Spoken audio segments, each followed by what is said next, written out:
this is like fun with other, running friends. So I'm like, I'm going to do it because I knew it would put me in a good mood. You are my BRF. What's happening, Eric? There for your victory lap. Yeah. Oh! I just, how did that happen? How did you do that? And all of a sudden I go to zip it up and I'm like, why is the zipper in the front right now? 0 out of 10 on the recommendation scale. I am literally crying from laughter and from so much love. Oh my God. It's like I see off for your cornhole. And he just smashed Arnie like that and said, you stay out of this, Arnie. And I thought, But I don't run to stay sober. I get to run because I am. And there she was, a halo over her head. No, it's not very true. Okay. And he steps to the side and just gestures. Here's the tinkle pot. I don't need to tinkle. What's up, everybody? Welcome to part 3 of the Best of 2024 series. We had parts 1 and 2 back in December, and I saved part 3 for our summertime break, just like last year, because you guys already heard all that stuff in December. This is pretty much last summer, all the way to the end of the year, some of our favorite moments, some clips, not necessarily the best of the best, just some of our favorite clips from every episode. Oh, wait, I forgot to do this. Oh, I missed that, and I miss podcasting. I think we should be back next week. Erica still hasn't done any of her show notes, and we got to figure out when we're going to record. But next week is our scheduled comeback to the pod. But there's a few things to cover before we get to the best of. One, this weekend on Saturday at the Backyard Brewery, I think that's the name of it. God, I'm having a brain fart there. In Londonderry at the Backyard Brewery is our big raffle night from 6 to 8. We have about 80 items. I just got one in the mail too from Bear Butt Wipes. So thank you, Sam from Bear Butt Wipes. Dropped those off. They're in the mail today. Right as I went on a run in the rain, it was perfect. Went up and down the mountain 5 times, guys. Hey, and the other thing, it is 14 weeks into the New York City Marathon. So this big raffle night is to support me and Team Force for the New York City Marathon. You can also donate. If you can't make it, you can donate. Link in the show notes, as I've always said. And I miss you guys. I really miss podcasting. This break has been way too long. I've been doing a lot of stuff behind the scenes. We're going to start a vlog. Did you guys like the vlog?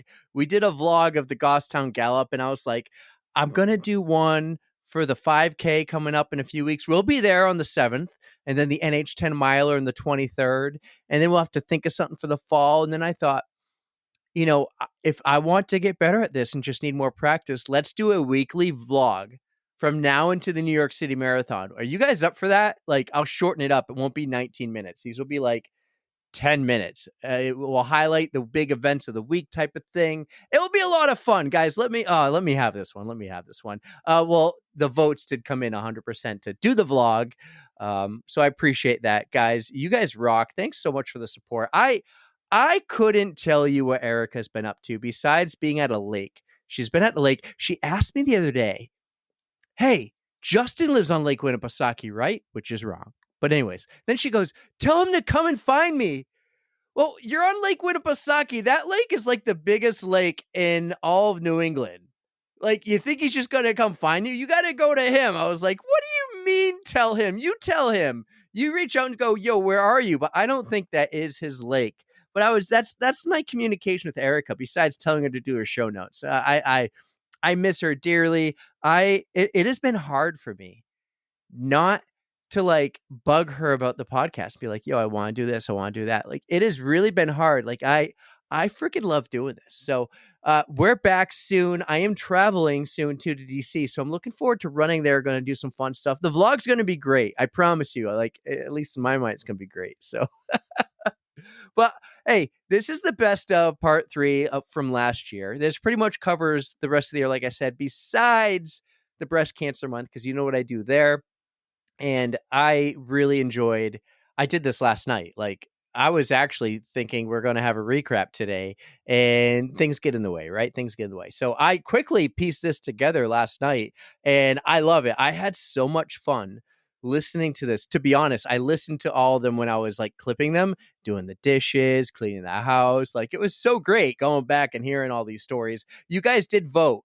I'll say this, like I said a year ago, like, would you rather have classics, OTR classics, or the best of series? You guys voted, majority was like 75 to 25. You wanted the OTR classics, not these best of. So I really hope you do enjoy these, because I love going back and hearing these little clips, and you get to hear all of them. There's like, God, let me see, at least 10, if not more. We go from Sammy ends it. We go from like Jennifer in the beginning all the way to Sammy, the mathletes. So maybe Jennifer's number 2. I can't remember now. But it was so awesome, guys. Enjoy the best of part 3 from 2024. We'll be back next week. I promise. It'll probably be a big, fun, long catch-up episode, as long as Erica can find some free time and get away from the lake. So, anyways, I love you guys. You guys are awesome. Thank you so much. Enjoy this episode, and I'll talk to you next week. I can't wait.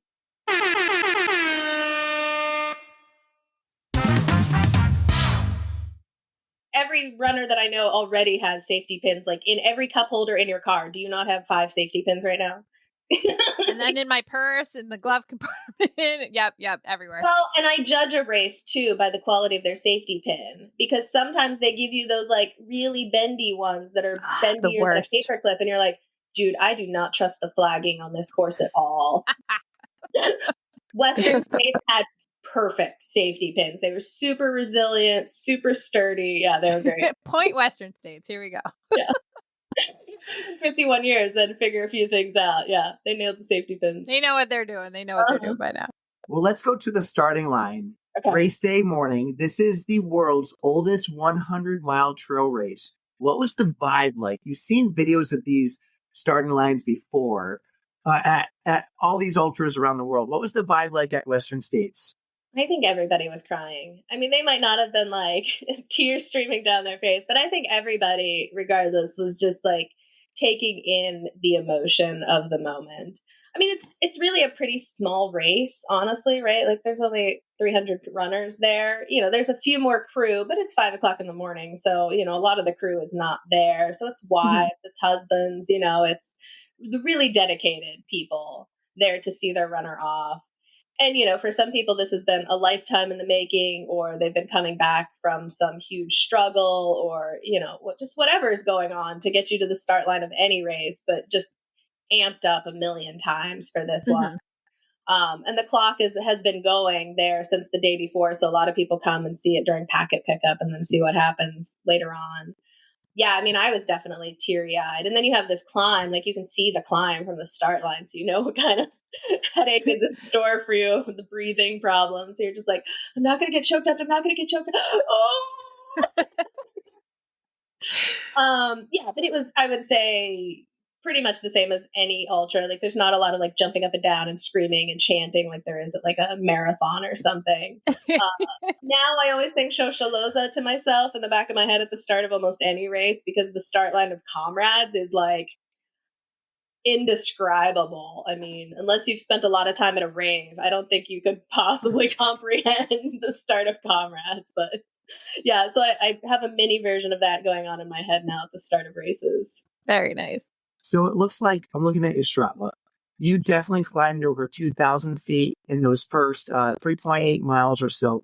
And at one point, you had a grade of over 25%. Yeah, it's a nasty climb at the start. Holy I shit. was, like, still just worried about how my hips were going to do. So I was taking it really slow. And, you know, like, there's some fans out already, you know, like cheering people on somberly, you know, I would say. As excited as you can be at 5 a.m. with only one right. coffee. And yeah, you're climbing up basically the ski lift, right? So like you're going up to where the chairlift drops off. And I hope she doesn't mind me saying this, but this adorable woman from Calgary, she and I were climbing together. And, you know, like you go right where like a quad chairlift is. Like, I mean, it's a big thing. You can't miss the chairlift. And we've been walking up it this whole morning. And she walked right into the damn thing. Oh, no. That's focus right there. You are so focused on getting up that you just tunnel vision and don't see. It's gushing out of her nose. Oh, my God. How she fast was really she hit moving? I mean, hiking, right? Like slow. Yeah. if it smacks you dead in the face, like anything, like you could just be like, poof. Well, He was good natured about it because I instantly started making fun of her. Of course, she put up with it. But but she didn't end Poor up thing. finishing, so I don't know. It was DNF by chairlift. That's really early in the race to have like something dinged on you, you know? Like that's just is this how my day is gonna go? Like is this what I have to look forward to? Oh, poor exactly, thing. yeah. I think it was probably more the emotional sting than the physical, but yeah. That's Well, unfortunate. those things are usually, surrounded by these huge puffy pads for the skiers, but they're on the other side as you're hiking up. Skiers aren't going up that way. You don't need to worry about them skiing into it going uphill. So yeah, no pad either. Yeah. Oh, that had to hurt. That had to suck. You said there's about 300 something runners. Yeah. I'm just reading here as I'm on the website. For 300 something runners, this is impressive. They have over 1,500 volunteers. Yeah, that's 3 to 1. Yeah. That's amazing. Yeah. I don't know how they get so many people to come and volunteer and like for some really long times. Like the people that stand in the water at Rucky Chucky to help you across, they do 90-minute shifts. I mean, they are in wetsuits, but like they are standing there helping. I mean, crazy ultra runners. We were crazy to begin with. At mile 77, we're not any saner. And they're helping them get across the river all night long. That's a lot. That is. Yes. So what kind of, is that like a current? Like, is it a strong river crossing that you guys have to deal with? Yeah. So there's a dam right up the river. And so it's kind of up to like the Corps of Engineer, whoever operates it, what the flow is going to be that day. I mean, they know the race is going on. The race director requests that they drop it, but sometimes they just can't or whatever. Yeah. This year was exceptionally low. I think this is one of the lowest water levels the river crossing's ever been. If it's really high, they do rafts. So like then everybody has to wait on the bank and then they raft them all across and then they come back. Yeah, but it was so low, we had the option of wearing the PFD. But I mean, it's still like the water level still came up to like chest height on me. So I mean, it was like you were in the water. Wow, yeah. And they're like, oh, make sure all your electronics and like your waist lamp and your headlamp and stuff are out of the water. And I'm like, well, I only have 2 hands. And they're like, make sure you have 2 hands to hold onto the rope. What do you want me to do? Strap it to my head? Like, so I just like hung as much stuff as I could around my neck, and I was like, oh, I don't know, we'll figure this out on the other side. Yeah, so this is coming down into from the first side you get to. Mm-hmm. And like you can see this aid station too from like 3 miles away. I'm glad you found that picture. Yeah, so you can see the aid station from like 3 miles away, and they have a boat. Like whenever you go rafting and there's like the guide that carries your lunch and your coolers and all that, like one of those kind of big boats. Mm-hmm. And he's sitting upstream to just make sure nobody drowns. And then they probably have, I don't know, like 7 or 9 people in the water to like just keep you moving across, basically. And so they're holding the rope taut too. My mom said she was watching the video and some guy did get swept downstream. Like they had to go get him. Oh no. It seemed like your feet would have to be pretty mangled for that to like, because the rocks are slick, but they're not that bad. Yeah. And a lot of them, that's the only thing to be careful of is like, like I said, the water was up to my chest maybe. But then like some of the rocks also come up to near the level of the surface. So like you'll just be shimmying along and then, the guides would warn you like, oh, there's an ankle buster there or shin buster or something. So you have to kind of step around the rock. But it's so well lit down there. I mean, it's lit up broader than daylight, as you can see. So, this rope though is tricky because it's not as tight. Like it was a different thickness than the other rope. And so I was expecting it to give the same amount. And so I was like, But it felt so nice to just be in the water. It was so nice and cool. It really never cooled down at all, even at night during that race. So you had some warm weather. Was it like, did you have any threat of rain at all, or was it just hot all weekend? Just hot all week. And it wasn't even the hottest that they've ever had. Like it was a pretty typical year. The worst was once you got like into Auburn or even after the race in Auburn, it was like 109 degrees. Oh, wow. I am not built for that. And you can tell me it's a dry heat all you want to. I don't give a damn. It's still hot. Yeah, I felt like I was a rotisserie chicken. Like, it was miserable. And like afterwards they had shade tents, set up, but then all the runners just pack in together and it was just like a big pile of rats in the shade. Like that's not any cooler. Oh, the body heat is worse. I Then it's sweaty and it stinks too, and so you're not getting anything good. I've never been that great with heat, but then whenever I started doing those winter ultras, I got so much less of a tolerance for it. I just I can't function. Everything, I don't want anything to touch me. I get so cranky with people. And so I think I got a little bit heat exhaustion or heat stroke or something the first day, during Saturday. And I tried to put on sunscreen, but my shoulders were all rubbed raw and stuff. And so then that night it really hit me, and I was just dehydrated. By the time I got to Rocky Chucky, I was dehydrated and nothing would sit in my stomach. The goos I've been using for 3 years that never fail me were just curdling in my stomach. Oh no. Yeah, so it was just one of those kind of nights, but that's usually what the heat does to me. So what did you have to do to pivot to get your electrolytes back up? I waited 3 days. Oh shit, girl. Not the answer I was looking for, but holy shit. No. That's tough. If you can't, you finished the race, which was good, but what your body must have been so rebellious of that. If you were just sweating and couldn't get it back in. Yeah, no, it was unhappy with me. I've started using exogenous ketones this training block too, and I think that really helped because at least I was getting some sort of fuel in. Yes. But my body once it was done, it was done. I ate a lot of strawberries. The strawberries in California are so good. Mm-hmm. Did you run Big Sur? I did, yes. Yeah. That was the one thing. Honestly. They give you these giant strawberries near the end. mile 21 or 22, you're give me all you can give me. Yeah. These are fantastic. So they had them there. That's great.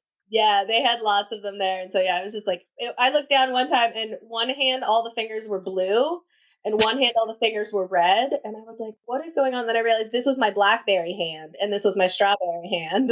I don't know what it is, but for some reason, fresh fruit during an ultra is so good. I love watermelon during these kind of races. Even I know you can put extra salt on it, but I will house an entire watermelon if you give it to me.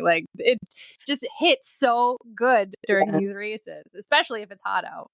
Yeah. I'm a potato girl. I definitely ate all their potatoes that they had out. I would rank the aid stations. The Robinson Flats, they had the best bacon on the course. He was making bacon, which was delicious. Some of the bacon was a little subpar, They can't all be winners, but that's awesome that that's something that they offered to you. Yeah, I can imagine how good that would be. Two go-tos. Once it gets towards the end of the race, mile 80, it's a free-for-all. Anything that I want to put in my stomach, I'll put in, but there wasn't anything that I wanted to put in at that point. So right. Yeah. So for this race, just thinking about mine, and I had some bathroom issues just where I had to constantly have to pee. And I can't imagine it's probably not a good thing, but during your race, I can't imagine they had porta potties everywhere. So were you just searching for bushes here and there? Was it your typical trail race where anything goes? I don't even know.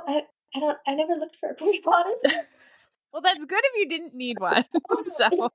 That's not true. At Michigan Bluffs aid station, I did use that porta potty. Yeah, because I was worried about my hips. And I commented that their porta potty, they did not have good toilet paper. I will say that. Oh no. But other than that, yeah, no, the porta potty situation, I guess they had them. I don't know. I'm a squatter for sure. I enjoy that mid-race break. Later in the race, I try to do it near a tree, so in case I need help getting back up. This is a great time to have the poles with you. Yes, yep. Not allowed to use poles at Western States, so that was a no-go. Oh, really? Yeah. Interesting. Even up the mountains and stuff? I'm shocked. Yeah, you're not allowed to use any kind of assistive thing. The blind guy was allowed to use poles. There was a blind runner that finished the course. He was allowed to use poles. Oh my gosh, I think I saw his finish. Didn't he finish just over the cutoff or something? Oh, that broke my heart. Broke everyone's heart. And everybody's give him a buckle. And I was like, I mean, you can ask him, but I guarantee you he does not want that buckle. Staring at a buckle you didn't earn. I mean, totally. He's so much, right? I think he was the second blind runner to even attempt the course and the first to complete it. Yeah, take that, come back again, do it better. Exactly. No, I'm on the same page, but it was just hard. You're like 30 seconds. Oh my God. Like, I feel that.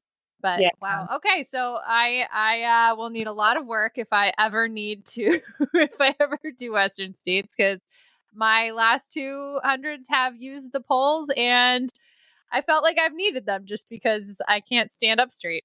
So that's good. All right. Good to Okay. know.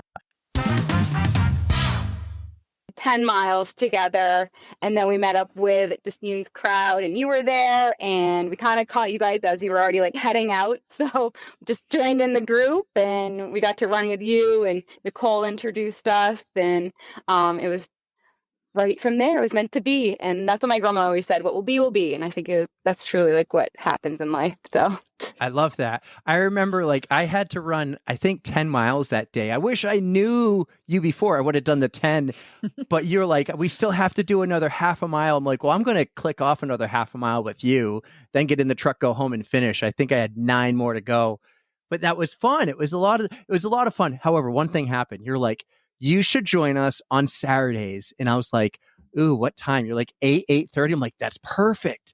And then I realized how fast you and all your mathletes were. I was like, oh, I might join you in like, let's see how much faster Nicole can get me soon. yeah, but we run at everyone's pace too. We don't discriminate anyone from running with us. We just like having a group of people, and it started with just like 4 of us, and Jen,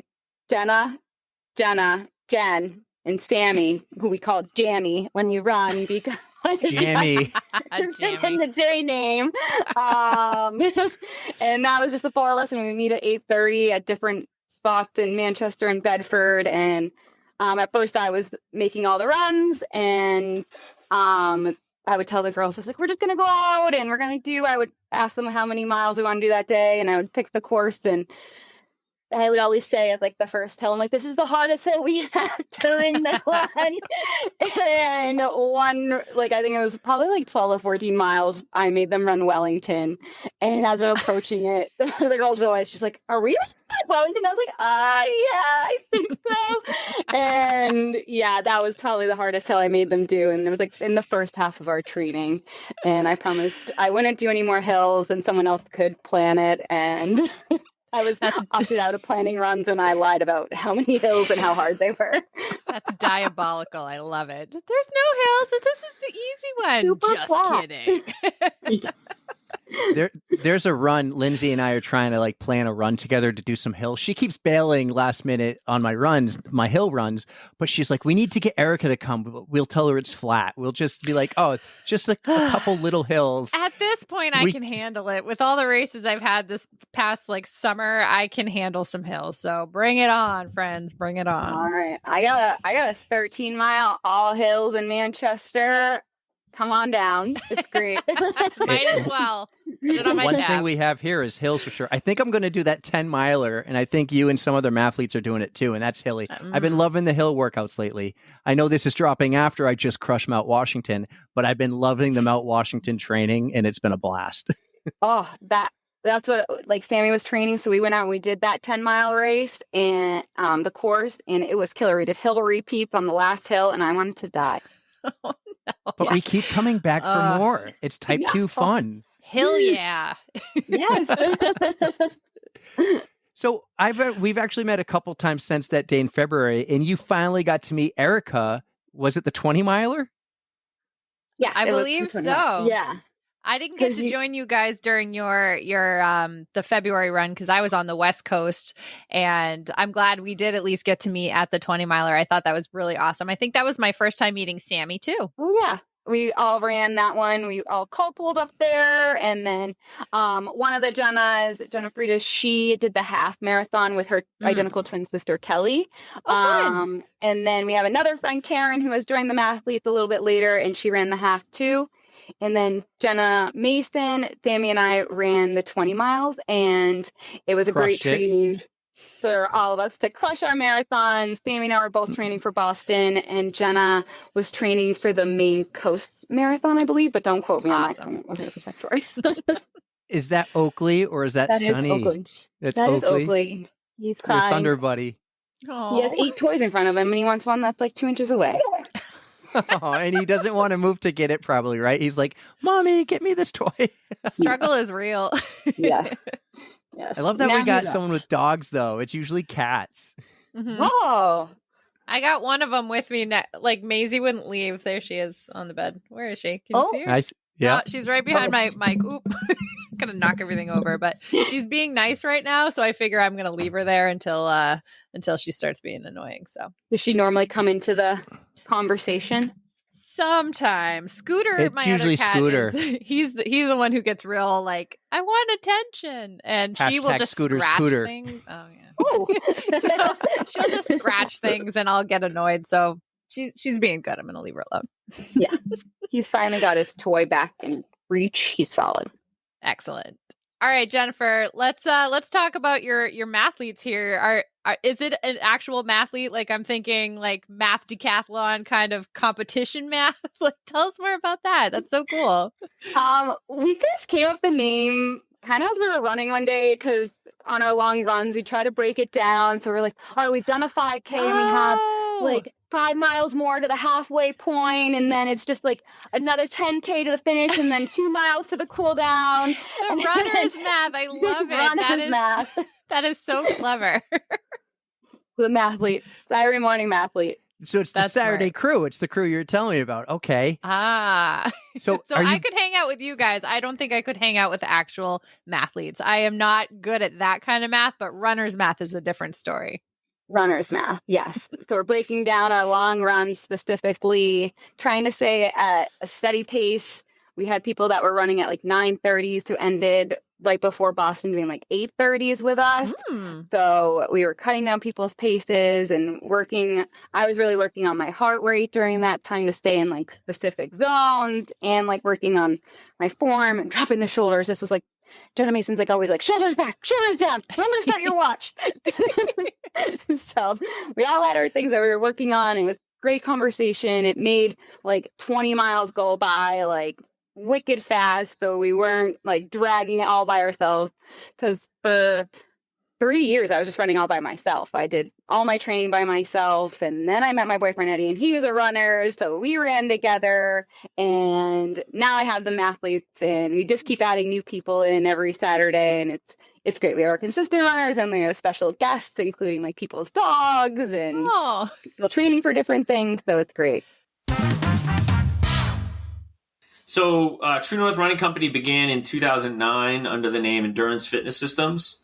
And we were a coaching program. So I had a mission statement of combining what I loved with, like, I wanted to give it to other people. So I was like, you know what? I didn't know where I was going with it, but I wanted to introduce people to the sport that I loved and to make it more accessible for people that just look to seek it out as a recreational avenue for fitness. So we had a program that was our most popular. I had one-on-one coaching client. I had in its peak, I had maybe 40 to 50 athletes a year.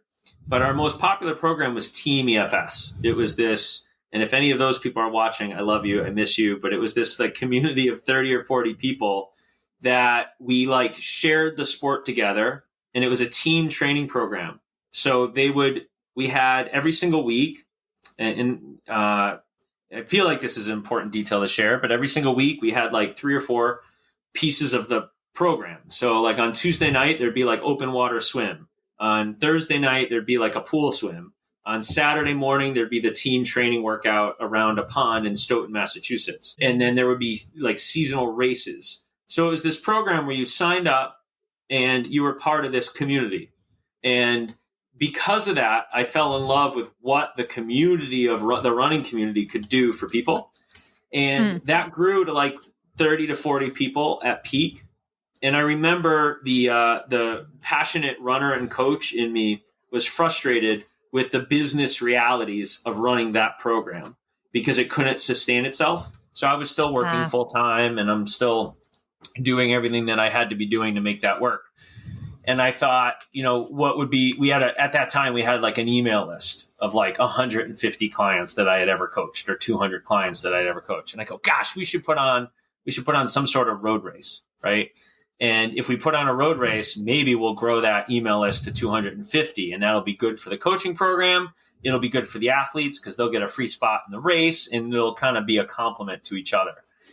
So that first race was the Narragansett Summer Running Festival, if any of you guys are familiar with that. I ran it 2 years ago. Hey, all right. No, wait, not last year, the year before that. But yes, so that's a lot of fun. It's very, very hot and humid, or usually around that time too. But it does. That's a theme of the hot and humidity. Yeah. So we put on that, and in our first year, that was a very different day in race directing. The running community was still growing, and now it's in a little bit of a contraction. But that first year we put it on with 1,100 people. I was expecting 200. And wow. Like, to be honest with you, just as a runner that was like passionate about what I was doing, I was like, wait a second. I just we ran stats that first year. We asked people in a survey when they were signing up, and 47% that first year were new to the distance that they had signed up for. Oh, wow. And all of a sudden at the end of that event, we had 1,300 people on our email list. Right. So I'm going, wow, like we just impacted the community I care about. We literally put on this huge celebration of the sport. And like, I'm going to put more effort and more time into that because I felt like I was able to accomplish our mission, which was grow the sport, right? Bring people into the sport. Yeah. And that's how I was lucky enough to find myself being a race director. And then fast forward, that was, we're deep into our second decade of that event. Since then, in the production of that event, it evolved and grew, and we got better at it. And companies and nonprofits, a lot of nonprofits and charities started reaching out saying, we really have heard the reputation of the production value of that event. We want you to help us grow and attract more runners to our event. So now we work, race directed, going fast forward here. I've race directed from California to Florida. We don't get into stuff that's too big. Just because my interests are more in like the smaller community events, but races from 100 people up to 5,000. And last year we put on, I think, 16 events in 2023, half for charity and half for like corporate partnerships that want to reach the running community. And it's been one heck of a ride. And I think, I insinuate this every year at Anchor Down, but I'm a race director by trade now, here almost 2 decades in. But Anchor Down's like the passion project where, because I'm fortunate enough to be a race director for a living, Anchor Down is when I get to set all the rules of the business of being race director aside and just put on the event I put on and my crew wants to put on. And you could tell, like, where it's like, a popular event would be on a nice time of year. And we're like, we're going to host it on the hottest, most humid time of the year in Rhode Island. And it would be a flat, runnable course. And we're like, no, we're going to make it half single track trail that's rooty and like really difficult to run on, and half shadeless pavement. And we were like, we're just going to put on the toughest. And a patch of grass. Yeah. Yes. Patch of grass. Slippery as all hell in the middle of the night, let me tell you. Oh, yeah. The little downhill. Yes. I'm like, I go down like sideways. Like, I slid on my butt once. It just, however to get down, it happens. That's awesome. Adds authenticity. It does. So yeah, basically Anchor Down is the passion project. That's a byproduct of what I get to do for a living. And without any of the rules of if you took like a person who owns restaurants, and they had all these restaurants, but they knew this is how a menu should be written, and they should be open for these hours. But they had a dream restaurant that got rid of all those rules because it's the restaurant they wanted to put out there. That's what Anchor Down is. Anchor Down is the event that I always envisioned that I would love to sign up for, that I just think is honest. It's why I don't want, we don't do an expo. We don't do sponsorship. It's so funny to hear reaction of, we have our promise to the runners that it gets one sponsor every year. And that sponsor has to share the vision of what Anchor Down is going to be. And it's so funny to hear sponsors call and go, how much to sponsor Anchor Down? And we go, no, we're not interested, but we have all these other events we could chat about. But Anchor Down's its own thing. And that's super cool as a race director, because it's a vacation from what I do for a living. So let me ask you something on the business standpoint then, with how Anchor Down's your passion project. The other 10 races a year that you do, are those helping you support Anchor Down? And I'm not just talking finance-wise, but like liability-wise and insurance and everything. So I'm guessing as a race director, you have to worry about that stuff too. Yeah, absolutely. I mean, without our footprint in the running community, we could not produce Anchor Down in the way we produce Anchor Down. Just to give you an idea, just the golf cart that we use at Anchordown to like bring staff around and for medical emergencies, and like to bring volunteers around. I mean, just that golf cart's a $10,000 machine, literally custom built for road races. Right. Wow. So it's again, all our other races, not that I'm not passionate about those, like those events all serve their purposes, right? Like event we brought up, the Narragansett Summer Running Festival is an event that I would sign up for, and I would bring 5 college friends and my family and stay the night and make a whole weekend of it. And it would be like my fun race for the summer. Very, very different than Anchordown, right? Still serves its purpose, still something I'd want to sign up for, but it's not Anchordown. But all those bigger funnel events that allow us to have a larger footprint in the running community add to the pie that we are allowed to draw from for Anchordown. And our Anchordown first year, we lost our shirt, right? We had 80 people sign up, but we were able to follow those rules of like, this is what we're doing and we're sticking to it and we don't care what happens.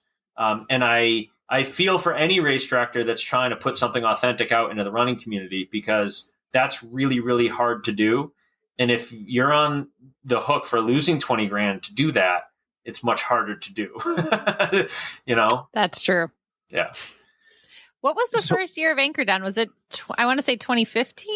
2015, you nailed it. Yep. Well, that was perfect, Erica, for us to like get into the start of Anchordown. So one thing we like to do here, Jay, is spare no details. Typically that's like a code brown, spare no details. Give us all everything. Oh, I'm sure he has stories about like past ADUs. Well, I'm sure there's stories about like struggle or like hard shit.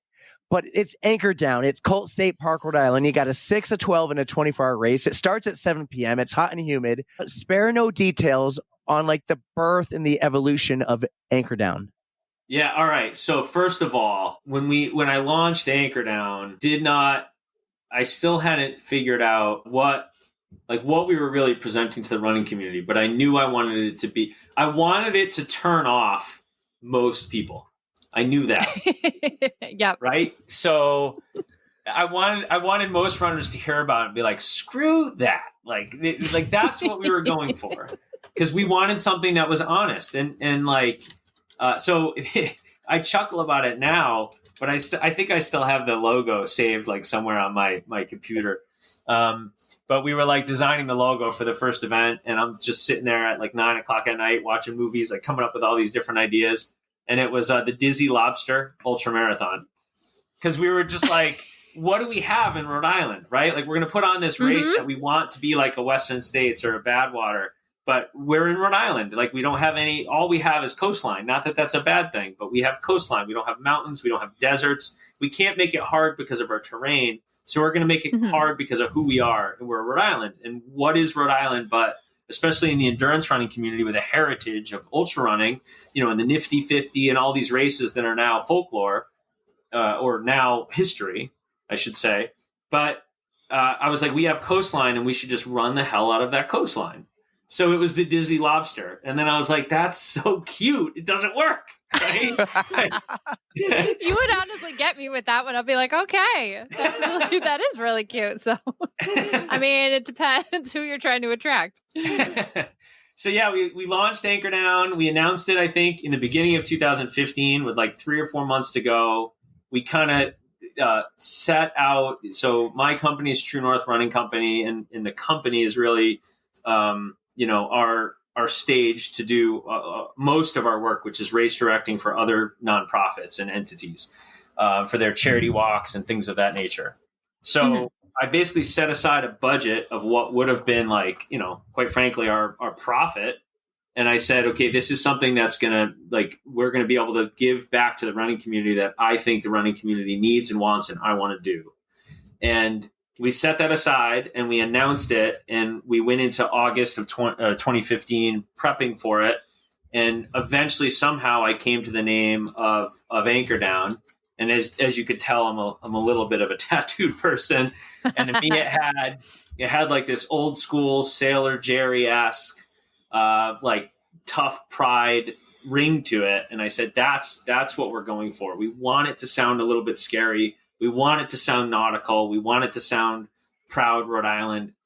So we announced it. And then I think the nitty gritty story to give you, which is maybe a little bit of a personal tidbit, is so we were in our first house. I had moved down to Rhode Island, fell in love with my wife, and moved down to Rhode Island because we wanted to start a family, wanted to get closer to family. So we lived in our first house, which is on Main Street, which is 2 miles away from Colt State Park on the same road in the next town over.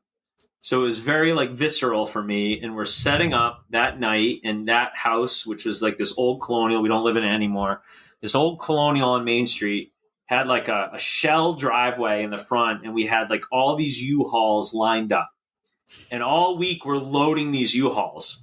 And I just remember looking at 3 U-Haul trucks for an event for 80 people with every piece of equipment we owned in race directing and being like, what the hell are we doing? Mm-hmm. Right? Going all out.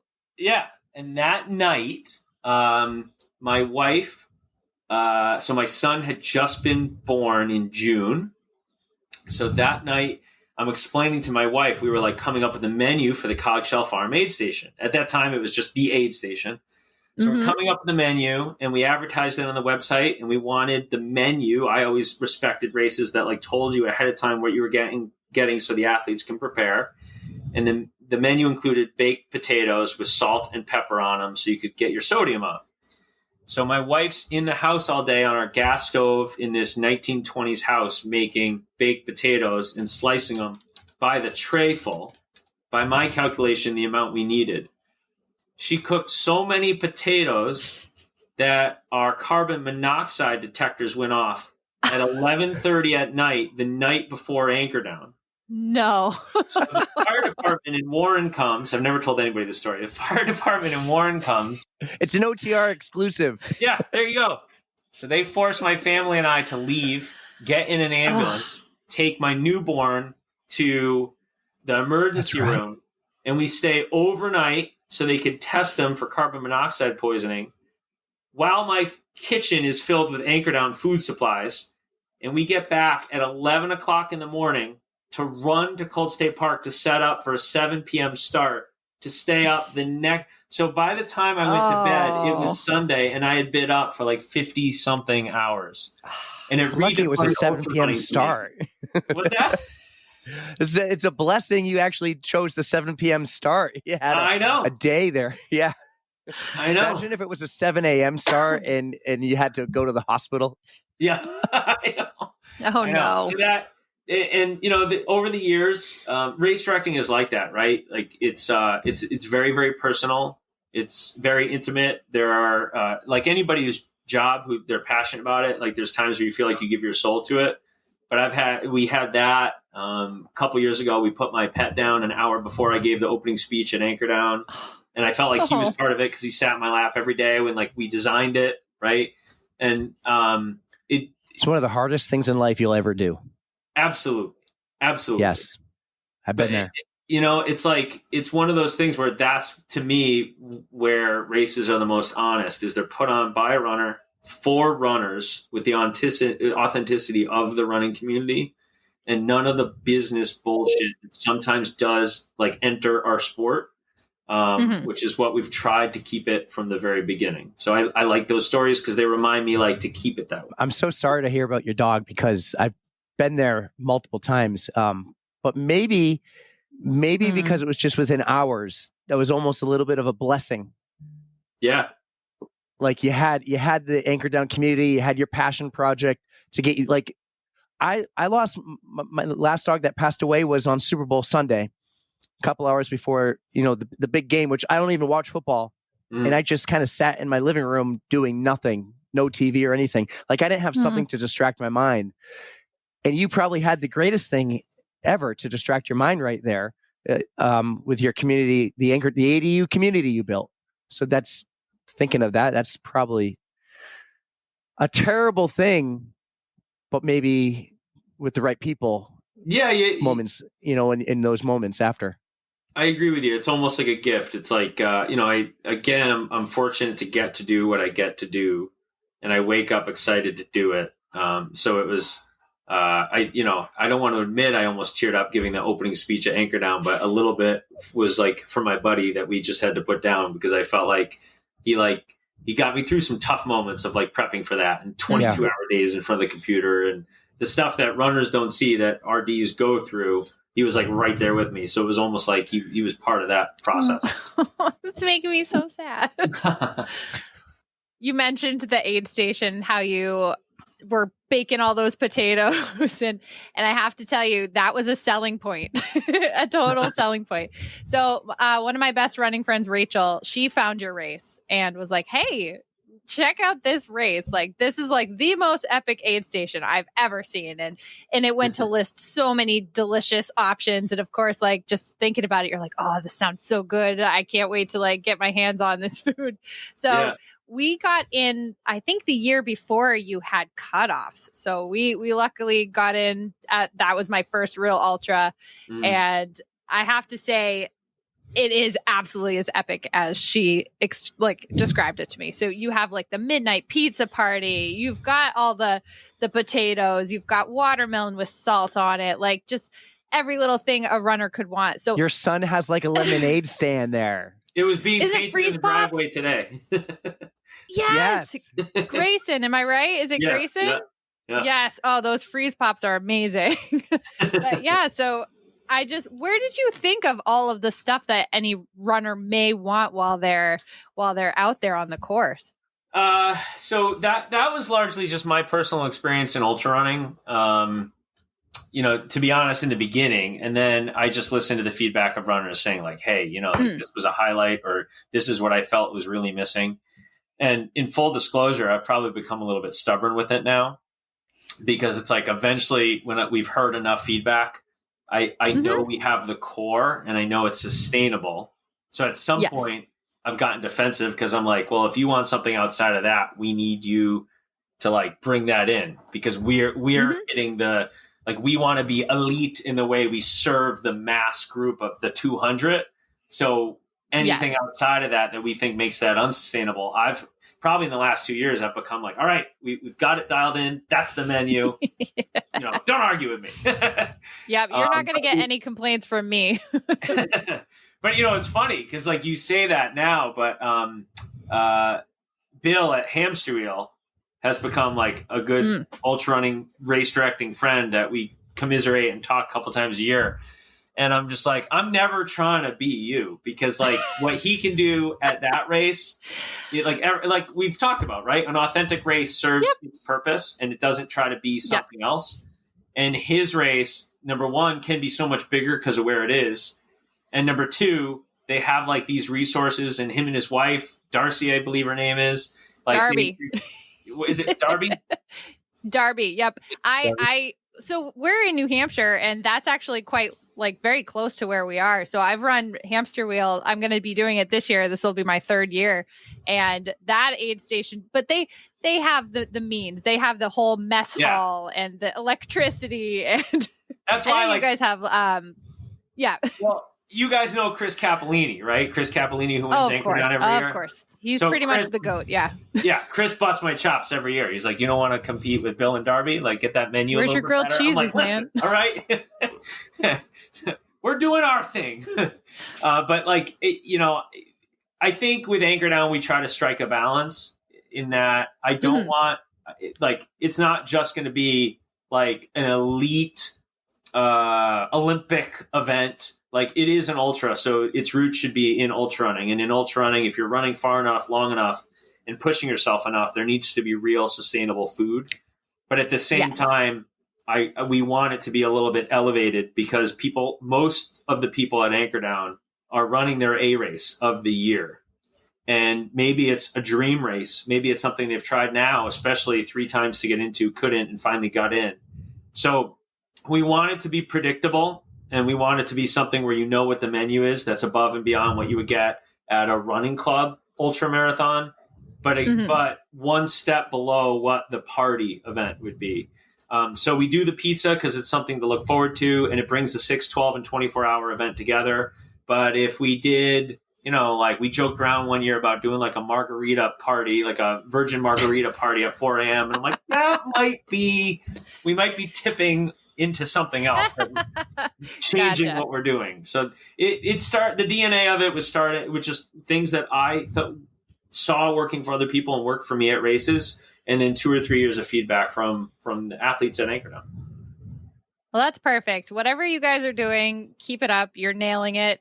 I've never felt myself wanting something you didn't have. Mm-hmm. So I think you guys are doing a great job with what you've got. Thank you. It's not just me. Like, I can't tell you, I can think of Candace, one of our volunteers this year. Oh, we love Candace. Yep. Yeah. So like, that was my next. What, really? I read your mind. She just she reached out to me last year and she's like, hey, we ran out of watermelon. And I was like, yeah, that was the one thing we missed the mark on. She's like, I'm going to own that next year. Like, I'm going to get a cooler. I'm going to go out and buy watermelon like a week before the event. I'm going to chop it up and bag it. And I'm going to come with 5 times as much, like literally offering for that to come out of her pocket, her time. So as the event matures, the people that are giving back to it do with it, and people give more. And I think we get better and better. And the runners just see the end product, which is a better day for the runner, Mm-hmm. Well, I was going to bounce off Erica there with what she talked about, your aid station, but like just your whole crew, your staff. In your first race, I think was 80. Like how did you get all the staff and the volunteers for that first race? And then how did they grow? You got Ainsley and Zach and Candace from the aid station that we've met. We met so many of them. You got the guys who hang out at the aid station on the other side of the park. You got people who come in throughout the day. Like it's not just a 24-hour event because you're there before and you're there after. So let's just call it 36. Like you have a lot of staff, a lot of volunteers. We're not just talking, like we're also talking Patrick Karen shows up and does a lot for you there as well. So you got a lot of people. Yep. How did you get them all in and to keep coming back and talk about your staff a little bit, in the volunteers? Yeah, so I'll talk about them separately, I guess. My staff is incredible. So I guess that's a little bit businessy, but at runtruenorth.com, I try to keep it updated. Our staff, let's put it this way. When I'm talking to a new charity client that's hiring us for a charity event, most of my staff have been involved in the production, probably on average, of 200 to 500 running events. I mean, it's absolutely insane. So we are, I have staff members that I don't even consider them staff members. I consider them allies in the production of the events that we produce. So John Santillo, Brian Beaujolais, those guys have literally run thousands. John actually ran, we produce a race with Narragansett Beer, just an absolute party of an event, also in Bristol, Rhode Island, called the Narragansett Summer Nights 5K. John ran that as his 1,000th road race in his personal running. And we had to block off the afternoon for him so he could run it and then come back to the staff right after the finish line of the event. So when I'm surrounded by people that want to give back to the sport, and trust me, none of them are doing it for the money. They're blocking out weekends from however they feed their family to help produce road races. So yes, they are staff, but it's largely their passion project. With Anchordown, it's the culmination of all of them. And I always joke with them. There's we have events that are better paying than others because there's all these hours available, and they're going for 4 days from their family. We're getting in a car, and we're staying in a hotel in New York or New Jersey, and we're producing this charity event, whatever. Well, Anchordown, it's the worst paying gig ever because it's move in for 30 hours and you get a little paycheck and say goodbye to your family for 3 straight days, and you'll come back with a sunburn and sand in your lungs from the parking lot. So I'm surrounded by people that care about it. Some of them have run ultras, some of them haven't. I have Western States finishers on my staff. People that again finished 1,000 races. They're really all there to give back to the sport. I have staff members that we've lost. Again, you're going to make me sappy, but we've lost in the last couple of years that have been at Anchordown. That in their last couple of years were not doing well health wise, and we're still at Anchordown for a 16-hour shift straight with a little nap that a volunteer granted. That's was some Steven. real dedication. That was Steve. Yeah. So Mhm. I cannot say enough about my staff. They give back to it every year, and almost every single one of them has been with True North and Anchor Down, therefore, since they joined up. They've never said, no, that's a long weekend. They've always said, put me in, where do you need me to be, and how, do I get to take a 20-minute nap in the 30 hours? So they are amazing humans and runners themselves, every single one of them. The volunteers at Anchor Down, the best way I could sum that up, and I know we were chatting before we went live here for recording, but this is our current combination of volunteer spreadsheet. So it's an absolute army that the runners really don't see. They see the runner, they see the volunteers that are facing the runner, but they don't see the volunteers that are shutting down the park. They don't see the volunteers that are usually stopping traffic. There are volunteers that their only job is to run back and forth from the grocery store to make sure that the runner doesn't know that at some point we ran out of watermelon. And that's the volunteer's only job. They don't get to see their family member. They don't get to see the start, the finish, the fanfare. They are literally doing something thanklessly without the runner even knowing about it. And there are dozens of them. And the average volunteer shift at Anchor Down, I haven't done the math this year. I did it last year, I think, when I gave the little pre-race speech. But I think last year was like 11-hour average shift. Wow. And what happens is some people say, like, well, what I would say in a first year, I'd say, oh, I'm busy. I have a 8-year-old at home. I got to do this with my wife, and I got to go grocery shopping on Saturday, but I can give you 5 hours. 9 times out of 10, that person calls me back the next year and go, I can't believe I had to leave before the end of the 6-hour event. This year, I'm there for all 12 hours. Can you put me in for all 24 hours? I'm bringing a 10. So the volunteer crew is like none other in ultra running. In the first year, we did it with a skeleton crew, and I probably almost killed 10 friends of mine who I coaxed into it. We all, including me, almost dropped dead. And then, it's an amazing community. My father-in-law is there for 24 straight hours. My father's there for 24 straight hours. My son's there for 24 straight hours, even though he takes a nap with mom. My wife's there gets out of work early and leaves her day job to get there at 4:00 and manage registration, and leaves at 10:00 the following night and sleeps in a tent. So there's a committed group of people that are dead set on seeing the runners hit the finish line. It really is incredible. I do have so much respect for everybody who has a piece of this race. Like the volunteers and the staff, even the runners, are what make it so special. It means a lot, and I hope I hope volunteers and staff see this and they realize how much the running community appreciates it. Because sometimes they're shuffling cones around or passing out vests or driving the golf cart to bring water to the aid station, and they sometimes don't get the same view of things that the race director gets.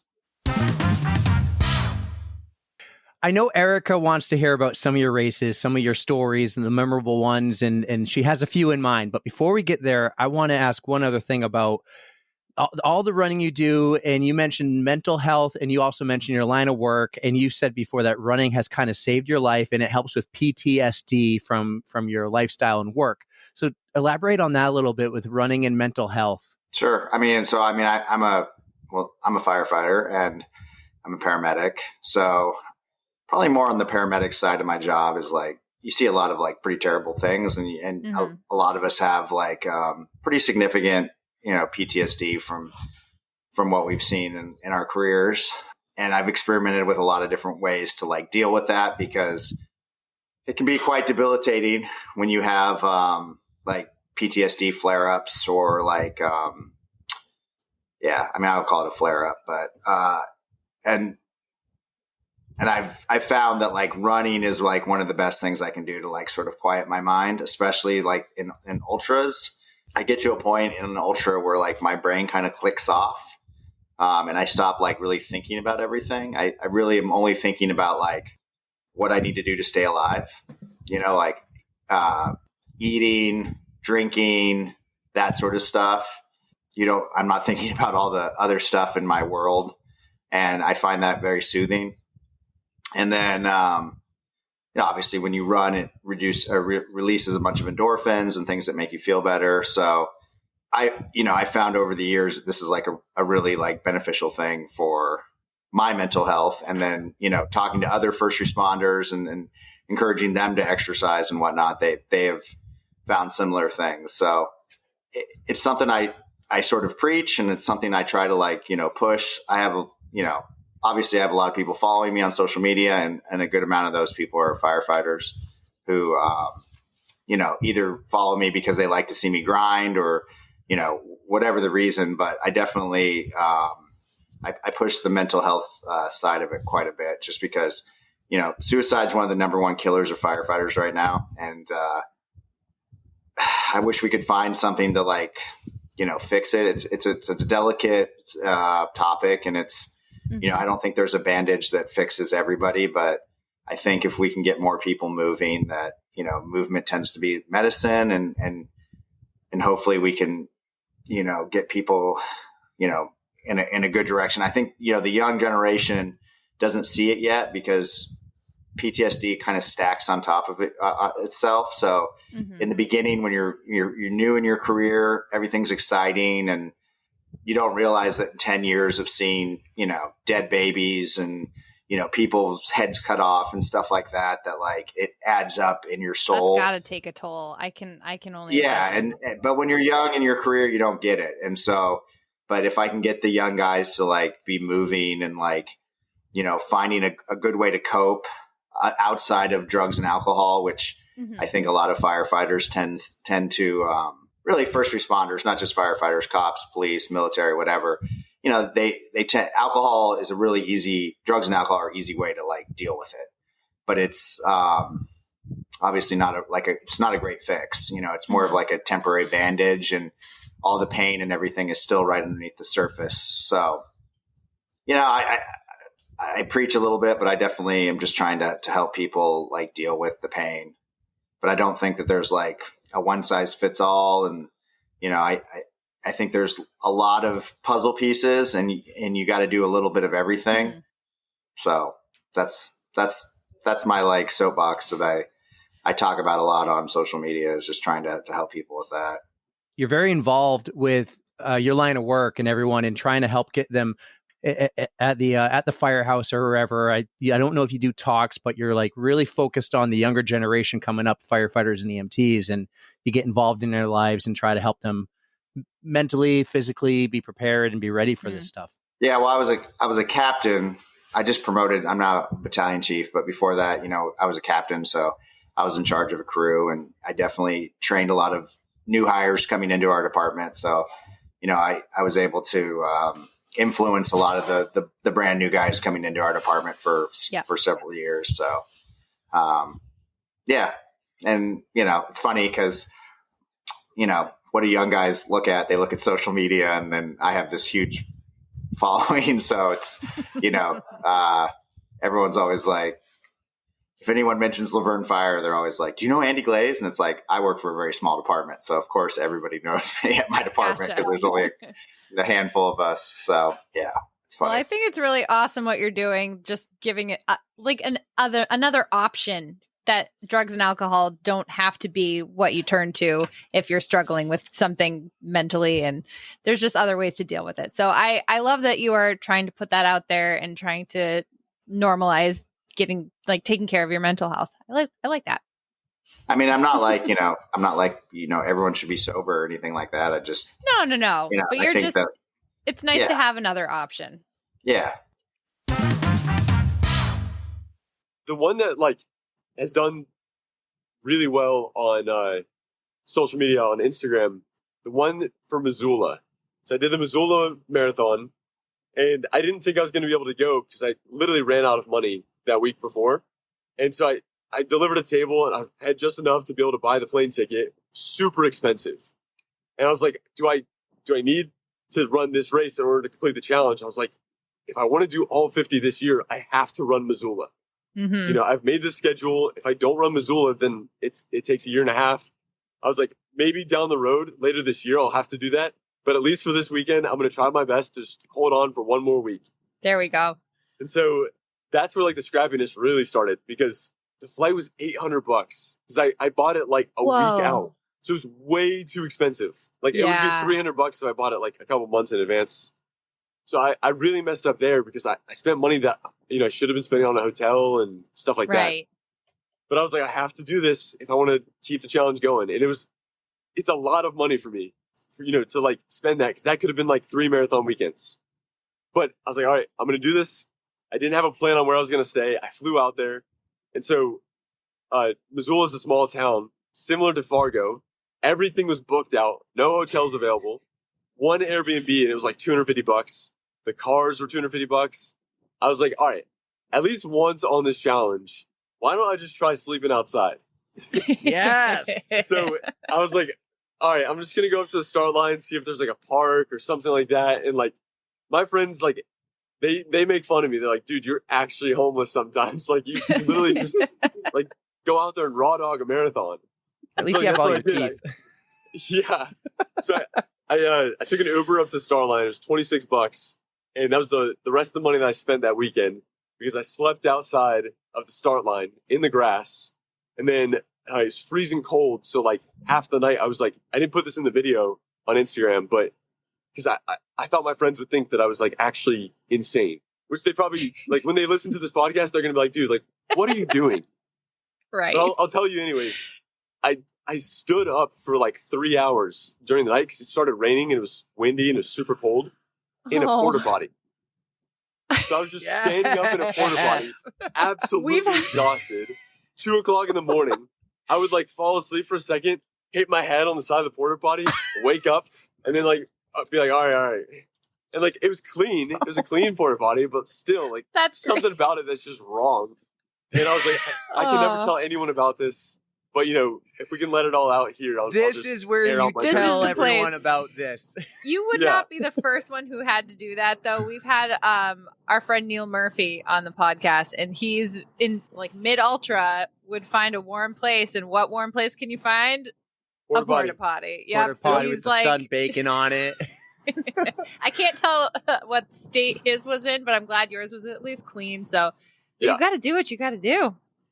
Whatever it takes and wherever it takes me. That's the phrase of the 50 States Marathon Challenge. I love it. However I can make it happen and wherever I go.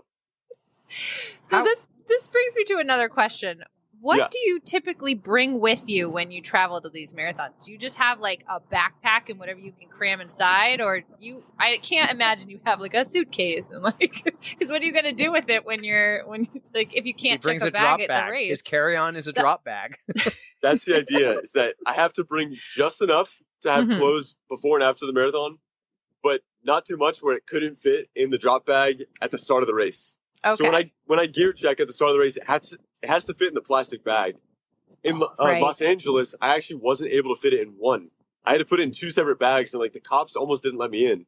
Oh, no. I was gonna have to like store it in a tree or something, but luckily figured that out. And like I learned my lesson. I was like, I packed too many clothes for that one. Mm-hmm. But anyways, you'll notice in the videos I'm wearing the same gray shirt in every single video at the start when I'm on the at the airport. The same white shirt every single marathon while I'm running. And then I put the gray shirt back on to travel home. Because it's like 3 hours of travel. I'm like, all right, I wore it the day before. I'll just wear it again. It's disgusting, but it works. Tried and true, though. You have your method, and it works. You're doing the nothing new on race day thing because you have that shirt, and it's been with you, and it's perfect. So that's great. You mentioned earlier you brought spaghetti in a bag. Like, how do you plan the nutrition here? Do you carry food with you? Do you like plan out beforehand? I'm going to go and get food here. Like we know about the ribs in the car overnight. Like, but how do you plan this nutrition to get the protein and everything you need, all those carbs? But like most of this is last minute. It's just we're going to figure it out like on the fly. So that morning I meal prep and I had pasta and we had all of our Tupperware in the fridge. I was heading out and like I had this pasta, in the pot. So I was like, what do I do with this? Got to catch the flight.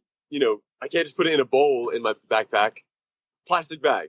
Like, I have like literally 3 minutes until I have to like, get out the door.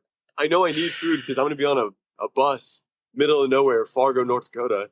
So for those types of situations, it's usually either bring some type of like bread or food, eat a ton of food the day before, or go to Chipotle the night before and then right after the race. I spent a lot of money at Chipotle. Well, they sponsored you. I mean, you're just giving back. Well, yeah, hopefully. I haven't even talked with them about the marathons yet. I need to send them a message, be like, hey, let's make the 50-state Dorito or I don't know, something. Well, it could be the 50-state challenge every year is brought to you by Chipotle. Yeah. Oh, I would love that. That's got a great ring to it. Yeah. I mean, I'm the only person, John, my buddy, Ethan, the other buddy, the three of us, we're the only people in the world who have eaten Chipotle in all 50 states. Amazing. So, like, if there's anyone, it's going to be one of us three that's going to get, a recurring setup with Chipotle for all 50. Well, sorry to your other buddies, but my vote goes to you. That's excellent. So, what kind of stuff do you guys really enjoy doing together? Is it just running, or will you go for swims I won't run together? With him. I know Josh No. has his he's very tri-focused right now, but like, do you guys play pickleball together? Like other fun things?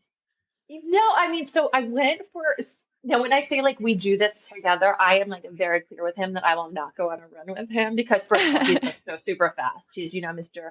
I'm trying to like qualify for Boston. I'm like, I am not. I was solid middle of the packer, but we'll still like, we run together, but not together. Like we'll go to the track and whatnot. And do that kind of stuff. And I went for, he loves his swimming. I'm a terrible swimmer. I love it, but I'm awful at it. So every once in a while, I'll try and join him at, at the gym for a swim. But we just like to do stuff like active. Like we'll go on hikes together. Like certainly we'll try and do like our vacation stuff around hiking, around snorkeling. Like we love anything that's active, right? But it's, we try to do things that are like not just that everyday stuff together. So build into vacations, like we do snowshoeing and, anything that's really like outside and stuff like that. Yeah, you guys get the variety. That's good. We try to like love snorkeling, anything in the water. Again, like terrible swimmer, but for snorkeling, fine. I can hold my own, right? True. But we like to like be outside, be active. But like, don't get me wrong. We like to sit on the couch. Like this past weekend when he was done with his, Ironman relay, we sat on the couch probably the entire rest of the weekend and just like watched the Olympics, right? So like as much as we love all of that active stuff, we love like to sit and veg and watch like, we're big Netflix and chill kind of people, right? And documentaries and watching the loopy loop over and over and over again on like on a live broadcast. So we enjoy that too. That made me so happy to hear you say that. I was telling fun. Janine earlier that I am the one who will sit and watch a marathon. Like I will watch the Olympic marathon. I'm so looking forward to it. And I call that my Indy 500 because I will sit and watch that. Eric will not, but he will watch NASCAR. And I would watch cars the go marathon in a circle. I know, but we all have our things. But I so, get it. Like I won't watch can golf, focus and on some that. people watch golf. Yeah, exactly. So everybody's got their own thing. Like I would totally watch people run in loops, like like they did at Loop Looper. It's awesome. So wild, but it was so intriguing. Just that I mean, God bless you guys for the ultra stuff. It's absolutely fantastic. But I think it was like my first real exposure into that, other than like listening to you all talk about that kind of thing. Like I had never really paid too much attention to it, and then our friend was doing it, and turns out there was a live stream, and I'm telling you, we were just like hooked on it, and it was just very, very fascinating. It definitely like was something like I'm like, okay, this is really interesting to me. It like opened up my eyes to that ultra world that I can understand why it like hooks you in. I totally understand that. Yeah, you get the grit and the determination from everybody who's doing loop after loop after loop. Wild. And thank you. You said you guys doing the ultra thing. Thank you. I appreciate it. It's hard work being an ultra Sherpa. We're trying to get him into at least a 6 hour. That's a start. I get that. I totally understand that. But hey, Sherpaing is hard work.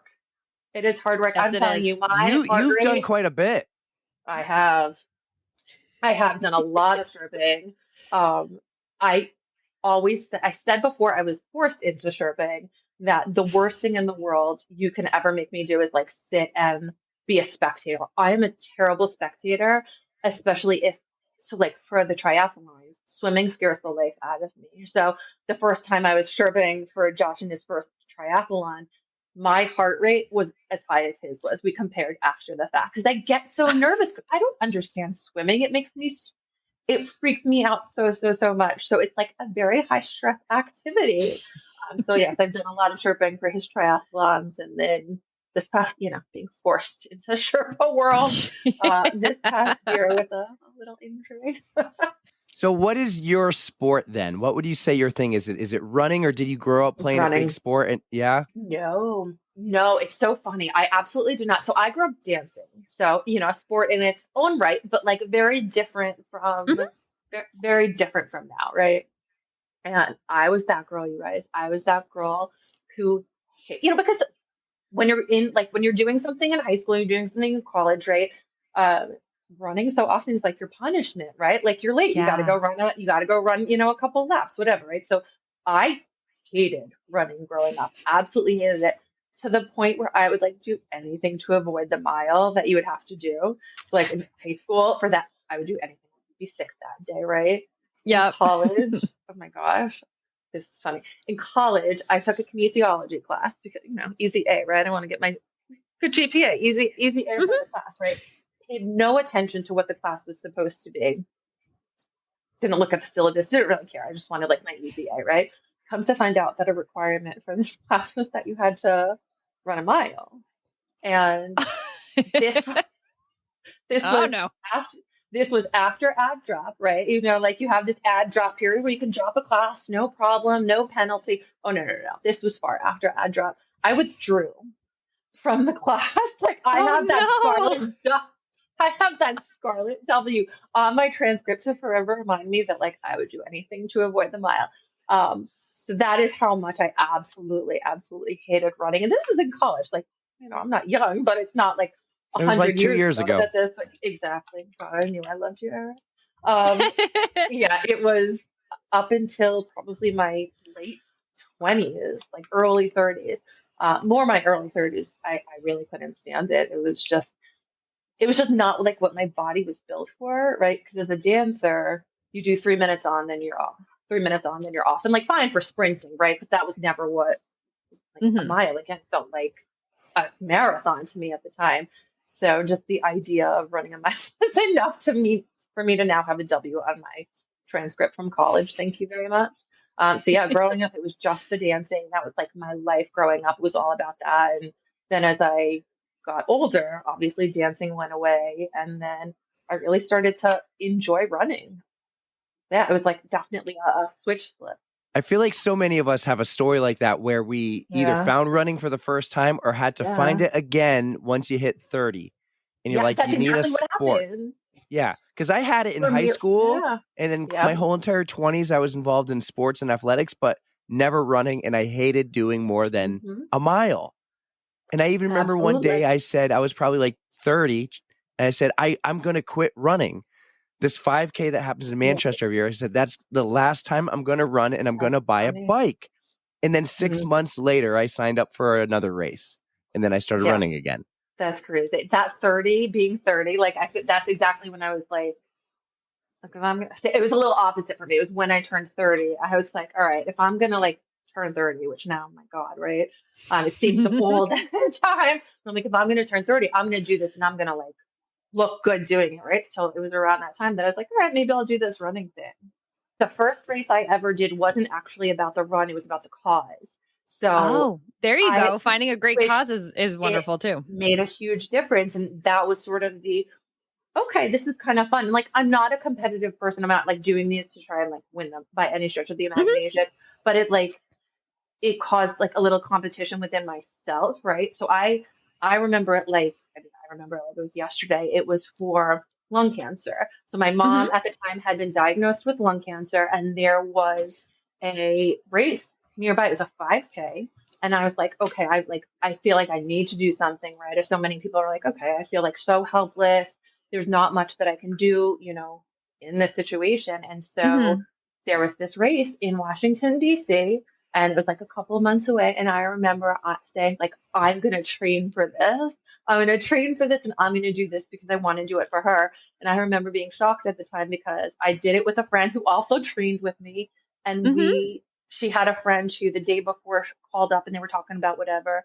And this girl was like, oh, I'll just join you for the 5K. And we were like in awe that anybody could just like jump into a 5K when meanwhile we had like been training months and months and months. And again, Yeah. no judgment, like movement is movement. And anyone, like any kind of movement, I absolutely respect, but it's just wild to think back on the journey and how like starting there, I don't know, it's just, I think for all of us, right, it's just wild to think about like what got you into this. And I really like have been thinking about that a lot lately. Like, yeah, I went from that girl who was a W on her transcript to getting into it for a cause to, Yep. you know, now doing all the things like you just love so much.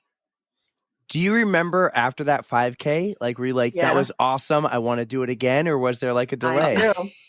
No, there wasn't so much a delay. That started to get me into like more 5Ks and doing shorter things because it wasn't so much the first race, it was after the second, right? So the second one, after you do that second time and you're like, oh, I just kind of like beat my time. Now, again, we're not talking about like race winning times. I am proudly a middle of the packer, right? But there was something that by doing that second one and being like, oh, this feels good to kind of like see some improvement. It was after that second one. So anyone who does like one 5K, do a second one. And then I dare anybody to like not do a third and like really, really get into it. So I think it's that difference between that first 5K and the second and starting to see like, wow, it feels really good to be able to see progress or just like, let me push myself to see if I can do a little bit better. So less between the first and the second. Once the second hit, that's when it was like, okay, like I want to keep doing this. It's always fun to discover your limits because you're like, how much more can I push? Like, what else do I have to give? So I'm glad that's what it took to get you going. I mean, what's the max for you? I'm still looking for the limit. We're gonna find out. That's awesome. Yeah, it's so like it's just such a special mind thing. Whether it's, you know, and this like it's the accessibility of running, right? Whether it's you're going from a walk run to a run, right? Or a walk and you're continuing to try and like improve your time, or if it's, hey, I'm trying to get my 100-mile to 110 miles, right? It's and everything in between. It's just like the accessibility of the sport that I think is so important and so special. And like exactly, it's so important for people to like not compare themselves to others because whatever that like first race and second race is for you, like I said, I mean, whether it's a walk run to a run or just a walk to a walk run, I think, you know, whatever that means to you is so important in seeing that progress and whatnot. There's room for everybody in our sport. Room for everybody. You just need, you know, your pair of sneakers. Yeah. That's right. Yeah. Our next guest on the pod has been running since 1999, and over that time, she's racing over 60 half marathons, multiple marathons, including last year's Boston Marathon in 2023. She's a Texan, a mama too, a run coach, and when she's not running, she's winning T-shirts from podcasters on Instagram. We're wicked excited to welcome Hillary Burgess to the On the Runs podcast. What's up, Hillary? I mean, you know, On the Run sucks. You learn the worst. She did it. So, you know, I'm here anyways. Here I am. You're doing us a solid. I appreciate it. Yo, thank you so much for coming on. I always joke, like, you could say whatever you want. You can say we're awesome or we suck. And I kind of just dared her to do it, too. Yeah. She did. You win. Hillary gets points. Yeah, you could be like, On the Run's totally blows. I only think about it when I'm on the toilet now. Oh, man. But Hillary, hey, did I get your last name right? Burgess, yeah. Oh, I think I did. I thought of it as I was going through the intro. I'm like, I didn't ask her for the correct pronunciation. No, you got it right. A lot of people say Burgess, but it's Burgess. I love that. Yes. Erica, look at me go. I'm so proud of you, dude. But welcome to the podcast, Hillary. You fit right in already. I mean, you're already making jokes, so this is fantastic. So I know you're joining us from Texas, but we got a little bit in common. Apparently, Eric did some deep diving like he used to do, and found out that we both ran on the same trail in Washington. I think they were for two different races, but you got to do the Toulouse to Cascades Trail for a marathon, right? I did the half. So yeah, I did the Jack and Jill half marathon a couple weeks ago. Oh, so that was just like it just happened. Yeah, that's so awesome. I was out there at the end of June for a race, and it is the most gorgeous place I think I've seen in a long, long time. I would go back in a heartbeat. Oh, it was so nice, especially going in June, like coming from the hell that is Texas in June. Like it was especially amazing. Like we won't have weather like that until like Thanksgiving. Yeah. So it was a nice taste of that. And yeah, it was beautiful out there. Excellent. Well, I'm glad you could join us here today. We're super excited to have you because I've been following you on Instagram for a while and I love all the content that you're putting out. So it's nice to be able to actually talk to the person behind the content. Well, thank you. Yeah, it is really cool. And the other thing you do is you're active on Instagram because you're really good at guessing, I guess, what shirt I was sending a t-shirt to. It must have been Texas because you live in Texas, but I was sending a t-shirt out and I posted like an Instagram question. Hey, guess where this stuff is going? And I'll send you a t-shirt. And you were the one who got it right. And now you're wearing the t-shirt. I love it. Here it is. What happened to yours? You guys were matching. I was Did you the change odd because one I out. was wearing it? I was like, for the video part, like we'll get different colors here. You'll have the amazing, beautiful On the Runs blue. Erica will What's the have same color? white. No, this is like boring gray. Oh, in the lighting, it looks like literally the exact same color. It does so kind it of. did not do what you were trying. Yeah, if I put it up to that On the Runs, poster there, it kind of looks the same. It is gray. It's an illusion. Oh, okay. Yeah. No, to be honest, it kind of was smelly because we just went for a run and I threw it on and I took a shower and I put it back on and I'm like, that wasn't smart. So, it needs to go in the wash. That's fair. Yeah. I'm That's like, we're going to have this long, fun, engaging conversation with Hillary and all I'm going to do And is he's smell just gonna be myself. Yeah. Who wants that? Especially, I don't want you to smell me through the mic. I don't know if that's a thing, but if in case it was, I don't want That's why you I'm to glad smell we me. do this virtually so I don't have to sit next to you today. But Hillary, this is so cool how we've connected through social media and the gram. Why don't you fill us in a little bit on who you are? You're a Texas girl, I think, or are you? Yeah. Where are you from? So I was born here in San Antonio. I moved to Arizona. My dad's from Arizona. My mom's from Texas. So it's been kind of a back and forth forever. I grew up in Gilbert, Arizona. So from ages of 6 to 18, I was in Arizona. And then I came back to Texas as soon as I could. I went to school in Austin and I moved to San Antonio about 10 years ago. So I have no plans of moving back to Arizona, but I did spend about half my life out there. So you mentioned to me earlier that you're familiar with the New Hampshire area because you got married up here. So how did you meet your husband and how did you come to get married in our area? So my husband is about as native San Antonian as you can get. Like his family has been here since they originally came from Spain in like the 1700s and it's as like pretty deep roots in San Antonio. So neither of us are from there. We are both total Halloween and fall people. Mm-hmm. So everything fall, we always had dreamed of going to New England in the fall, and we finally did. We took our kids out there.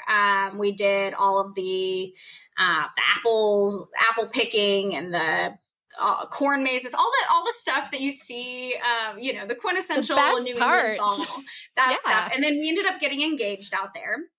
And where did he drop down to a knee? It was in Connecticut, actually. It was the only time we've ever been to Connecticut was for like the 3 hours that we were at this national park. It was Mansfield National Forest or Park or something, just across Rhode Island, right there. And we were getting family photos done. And I set the whole family photo thing up. Like I set it up. I had no idea that this was coming. And so that's where he ended up proposing. And when we got back to Texas, it's November and it's 75 degrees. We start planning our wedding.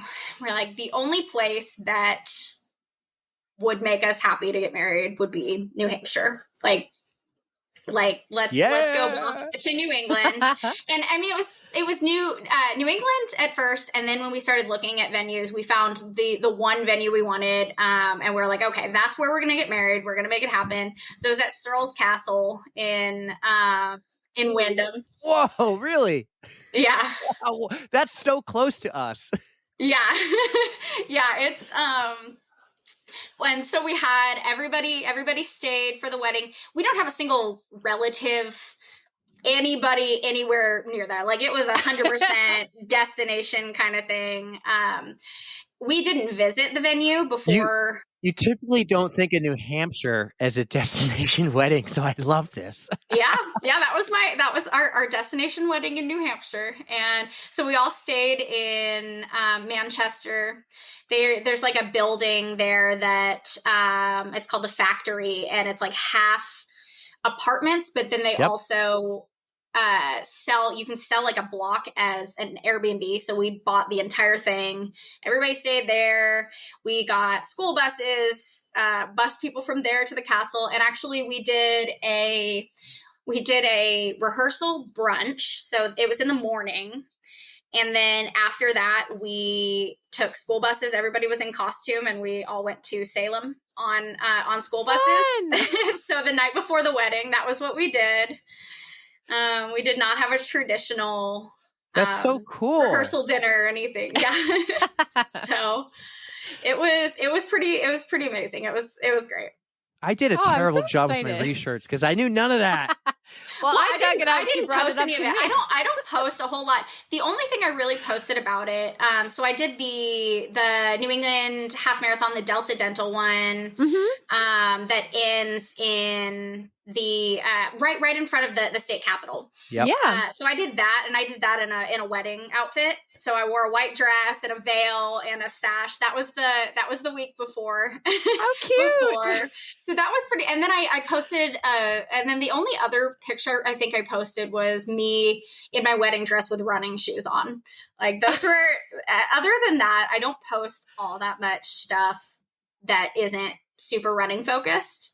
I do have a personal page, and I'll post pictures of my kids, stuff like that. I don't even actually my kids. I have fake names for them on my my public account, so people will meet my kids, and they're like, "Oh, is this Miles?"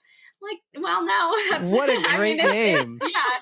So I have Miles and Cadence. Those are my kids that I came That's up awesome. with. Yeah, that is not their real names, but that is what I use for Instagram. I don't know if you can tell, but I'm on Instagram right now, scrolling so much looking for this wedding dress photo. I'm like, this is so cool. So I just got married last fall, so it should be there last October. Oh, that's no exciting. way. That's we a great just race. missed it. Okay, I'm at 36 weeks ago, so I got there. Okay, you're there almost it is. there. Oh my god, I found it! Holy shit, Erica, you gotta see this. Share the screen. Yeah, I'm going to share this. Here we go. YouTube, enjoy this. Wow, so cool.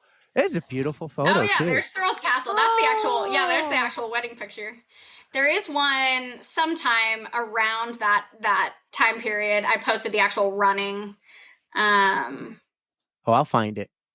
I'm good at this. I'm a creeper. I can be a creeper. I can be. I'm not a creeper. I just can be. But I know everything about it. Apparently, well, actually, now you know I don't know everything. Yeah. I love when I can bring up stuff that surprises him. That's very rare that happens. It's so cool. Oh, there's the one in the wedding dress with the running shoes, and then there's two. Yeah, there it is. Cute. Delta Dental, New England. There we go. Yep. So I did that whole race in that outfit. How did I not notice this when I was looking all over your Instagram today? Man, look at here's another one. The fall. Listen, I know you said you love Texas and you're never going to leave, but I don't know. I think maybe one day you come up here to New England. Oh, I would love to. New England life. I would absolutely love to. That's our plan is at some point to move somewhere cooler. It's just, well, it's a little hard with kids and we're Miles and all of our families out here. In New England, we have a lot of people who we call like snowbirds, and they move down south in the wintertime. You could Yeah. like come up here in the summertime and then move back to Texas in the winter. I should, honestly, I should, because it's terrible out here. I think you were in the other room when I was talking about my run yesterday. It was rough. It just Sounded about rough. killed me, and it was Spare no training details. training for a fall marathon in Texas is like the kind of thing that you would not wish on your worst enemy. Like, it is so unpleasant here, getting long runs in, getting speed work in. So, I think becoming a snowbird and paying for a second mortgage, it's sounding pretty good right now. Well, one thing about our identity, Amber, is we're a storytelling podcast. We want to hear, so everyone has this amazing journey. We want to hear like some of the inside stories that not everyone knows. And races can be some, like your favorite race. It can be a great story. Or you could tell us a story about a bad one. I'm going to give you a head start here. I found one out. I don't know how much it involves you, but there's a naked bird somewhere in Canada flying around. Tell me about this naked bird. Wait a second. Naked bird. Who did you talk to? I did my homework. That was all. He's like king of deep diving, whether it be Instagram or... I didn't even know that was out on the interwebs. Unless he's got an 'Cause inside I was scoop. thinking of, so Jen's my best friend from Northeastern, and then I do have a story with my other best friend from Concord, who's now moved to Boulder. But the naked bird story was it Andrew Fast? That was another podcast you did. I was like, I have to ask this. Andrew Fast was my training buddy. He was here. He was in PT school actually at Franklin Pierce, and he's an awesome athlete himself. And so we linked up for like just the swim, bike, run training while he was here. But he is like super strong. So we went up to Canada to do a training camp, and I think it was just like either he was just having a tough day or he was just like the blinders were on. But we had 3 by 20 minute efforts on the bike at like threshold, and he just went for it. And a turkey comes running out of the road or out of the woods. Turkey running out of the woods. Now, mind you, if the turkey hit me, I would be in like somewhere not here. And it hits his bike, literally hits his bike, and it was just like a burst of feathers, like a squawk, and then back into the woods. And all Andrew does was just like, get jolted and turns around and looks at me like this, and then just finishes the interval. And I was just like, the whole interval, I'm like, what is going on? And then we stop, and he was like, did I just hit a bird? It happened so fast he didn't even realize. He's like picking out birds out of feathers, and there's feathers in the wheel. I was like, oh my God. Oh my gosh. Dedicated to the Honestly. Got the interval in. Didn't quit. Didn't quit, exactly. What am I going to tell my coach when I had this like drop in the interval? Like they're not going to buy that story. Exactly. That's one of those like videos, pics, or it didn't happen kind of thing. Exactly. Like, I have the feathers. These are the receipts. Oh my gosh. So training sounded really interesting. It's always an So adventure. was this for a specific triathlon, or what do you have for triathlon stories? There's got to be some good ones you got. For embarrassing ones or like I mean anything. I mean that's what we love What about was your these, I have these stories. my very first Ironman. Yes. It was Ironman Wisconsin in 2009. So I did a few sprints in 2008 and then was like, Ironman Wisconsin Here we go. sounds like a great idea. So are we talking halves or fulls? That was a full. Yeah, kind of Excellent. jumped right into the. No, that's fulls great. and that. That's All or Madison, nothing. right? Yes, Yeah. it's super hilly. It's super hilly. Madison's a great city though, but I was a little in over my head there. Didn't really have a good sense of what to do for pacing and nutrition, and I'd like to think I've come a long way. I think so. Did you work with a coach for your first one, or did you just kind of wing it? I did, and then switched coaches. So I did that one, and then in 2010, I had a pretty good year. I was the second amateur, I think, at Placid, so that qualified me to race pro. And then I switched coaches to Kurt. He's my current coach right now, Kurt Parham.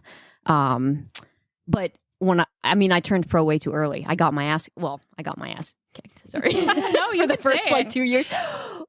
But honestly, I didn't mind. I think that's sort of like why I'm still in the sport is because it's fun to get PRs and it's fun to podium, but it's just I also just like the chase, and I like to see like how good I can be in every decade of my life. You know, that's what's fun about it Good. now. It's like, how good can I be after kids, and how good can I be when I'm 40, 45? So faster as a master. That's what they like to say. I'm on my way. Yeah. But I mean, every time you do a race, it's a learning curve. Like Yes. you're learning, you're improving, you're Absolutely. figuring There's out what you need to tweak. So always that's great. something to take away from it. Exactly. Yeah. And then I kind of figured it out and had some good years, but it's just, more so I just love the challenge. The story that is the embarrassing story, I don't know if you want that or not. It's not. We always want that. If you want to share it, you are more That's than welcome already out to. on the interwebs. I don't feel bad saying it. It's a swim run story, though. All right. But the best part, though, is you have 3 weeks to decide to take this off. So you can tell us, and we can edit it out later. Okay. So this story is Erin Marsh is my best friend from Concord, who has now moved to Boulder, and she's the one I did 2 swim runs with her, Casco Bay and then Catalina Island. Are you familiar with the swim runs? Not as much. Is it just like it's not a classic duathlon, but it's just literally you swim and then run? It's a run, swim, like on repeat. Oh. So Casco Bay specifically is 18 miles of running and then 4 miles of swimming, and you run. That's a lot of swimming. It's a lot of swimming. And you run. So you start in your swim cap, goggles on the head, in wetsuit, running shoes, obviously, and it's a run. You run in that, and then you jump in the water, and usually like swim to an island, run part of the island, swim, and there's no getting out of your wetsuit or like taking off your shoes because the transitions would be way too slow. Interesting. So yeah, so you're swimming in your running shoes. Okay. That's so like awesome. what kind of So just to set if you're the doing stage like here. intervals, how far are you running and swimming at like It's at a usually time? like between 3. We did this in 2018, so I don't want to misspeak, but it's like 3 to 6 miles of running, the segments, maybe a little shorter. And then the swim segments are like a half mile to, I think the longest at Casco Bay is a mile. Oh, this is really, So I'm very intrigued. It's so fun. This is- And then you're tethered to your partner. So you're attached to your partner. Oh, no way. And when we did it, the rules were you have to stay tethered or you get disqualified. The whole time, run and swim? I think they changed the rules now, but you have to stay close to your partner. You know what I mean? So we're okay. So Erin is crazy. Erin's super smart. She's like perfect scores on her SATs, but she's also like, how do I explain this? Like into the horoscopes and like the healing crystals. Okay. So she's multifaceted. Exactly. So she is staying at my house, and she's like, Amber, this is like 2 days before the race. She's like, I haven't pooped in Oh no. I haven't pooped in a week. And I was like, no. yeah, Girl, which is not go get checked. unusual for this one. So I was like, well, just make this happen before the race. So she's like, don't worry. I bought all these herbs, all these laxatives. We are good to go. So we just left that conversation. We forgot about it. Fast forward to the race, and we're like 30 seconds before the gun, and she's like, oh, no. haven't gone. Oh, no. And then the gun goes off. So I'm like,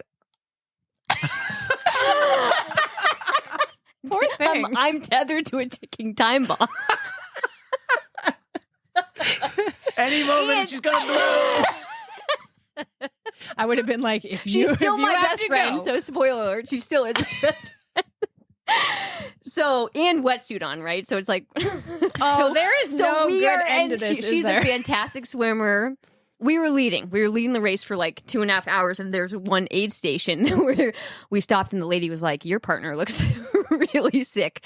And I looked over, and she was like totally white. And they were like, we really don't want to let you go until she like takes some fluids in. So she chugged a Coke, chugged some of my Infinite, which had whey in it. And then she was like, oh, I don't do well with whey. So we're running. After she chugged it. We're running, and it was like 3.5 hours into the race, and it just was. Oh, no. And you're tethered. And you're tethered, and she's in a wetsuit, okay? And so it was just awful. It was awful. And then the tricky thing was she was getting like so dehydrated that she had to lead some of the swims to keep her body temperature up. Oh. So I'm behind her. Oh, Amber, no. Yeah. And then people were like, you did another one with her. Well, it wasn't that bad the first time. Couldn't happen again. Yeah, it can't be that bad. It was for 2.5 hours just. I feel so bad because I can't imagine just being stuck with it. Like it's there and it's not going anywhere. Not going anywhere. Oh exactly. no! Oh no! Poor girl. This race, you have to swim in your running shoes. You have to run in your wetsuit. Yeah. Are we talking like the same wetsuit you'll wear in an Ironman? Or they have specific ones, so it's like a short legs and then short sleeves, and some of them are cut-offs, and it's usually a little bit thinner, but it really still is. Do you have to wear the it? neoprene, and you don't have to, but you would get really cold unless it was like you could probably get away with it on a short course. But you get cold. Casco Bay, like some of those swims, especially the mile-long one, and if it's not a warm day, you get cold. Now, what about the shoes? The shoe, yeah. So you are we talking like you're going to wear your normal running New Balance shoes? Or trail shoes, right? Yeah. Oh, yeah, because it's usually this one's primarily trail, so it's a fun. I mean, it's a fun sport. It's a little wacky, especially when you're attached to someone of this. Now you love to train, so we like go to the local pond or the pool here and go swimming with your shoes, and someone would be like, "That's what what's this girl doing in shoes?" And then she gets out and starts running around like crazy, and everyone's like, what the heck is going on? There people are used to Amber's weirdness around here. It's like, oh, that's just Amber. I mean, if I saw it, I'd probably give a look, be like, huh, and then just be like, you'd probably take your phone out, take a picture, and send it to the group chat. Like, look at this one. What is that? But it is fun. It's a fun dynamic because of the partner aspect. I have heard of partner races. Like there's one, Badwater. They do one in the Salton Sea. Oh, and you're not tethered, but you have to be very close to your partner the whole time. And you have to do the whole thing together or else you're disqualified. So I think that's a cool aspect. But I can't imagine being like, I don't want to be tethered to you. Like what? What if you have to go poop? Like, what do you just do? Gonna go. Like my arm's halfway in the porta potty while he's taking a dump. Like, I don't know. I'll be like, hey, I need a little help. It would be like Ashley Paulson and her sister. Oh, the Biffy bag, yeah. So that is a crazy. That was a good one. I've never heard of that before. And we didn't know it was coming. That was great. That's what we love about this. Pretty great. It's like these are our notes, but we don't have to follow them to a T. We just want to make sure we cross some T's, dot some lowercase J's, and get the other good stuff. Exactly. But dude, you're doing it well. You're doing it right, and I'm proud of you for that. And keep it up. And let's take our kids skiing this year. But deal.